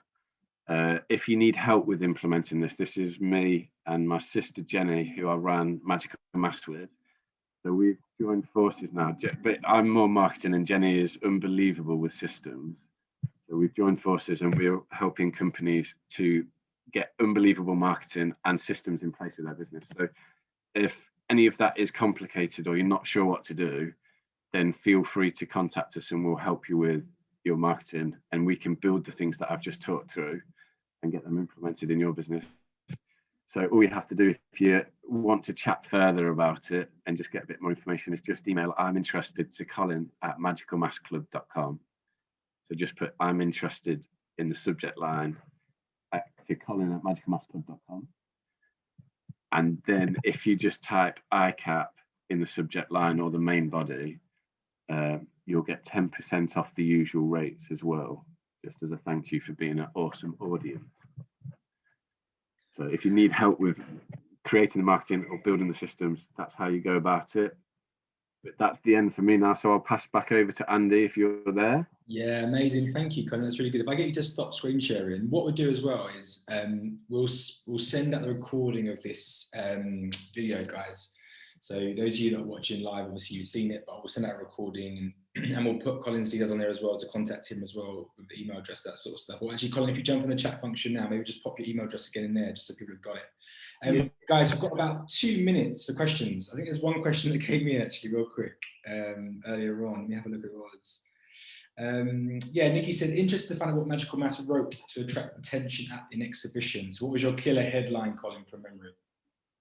I actually, unfortunately, can't give the exact things because the business is still being ran. So I have to unfortunately protect it. But what I can do, I'm super happy to chat to anyone about it, just like informally. If you want to, give me an email, we can schedule a chat. And I will give you some that we've tested that have worked ridiculously well, but I can't give the Magical Maths ones, unfortunately.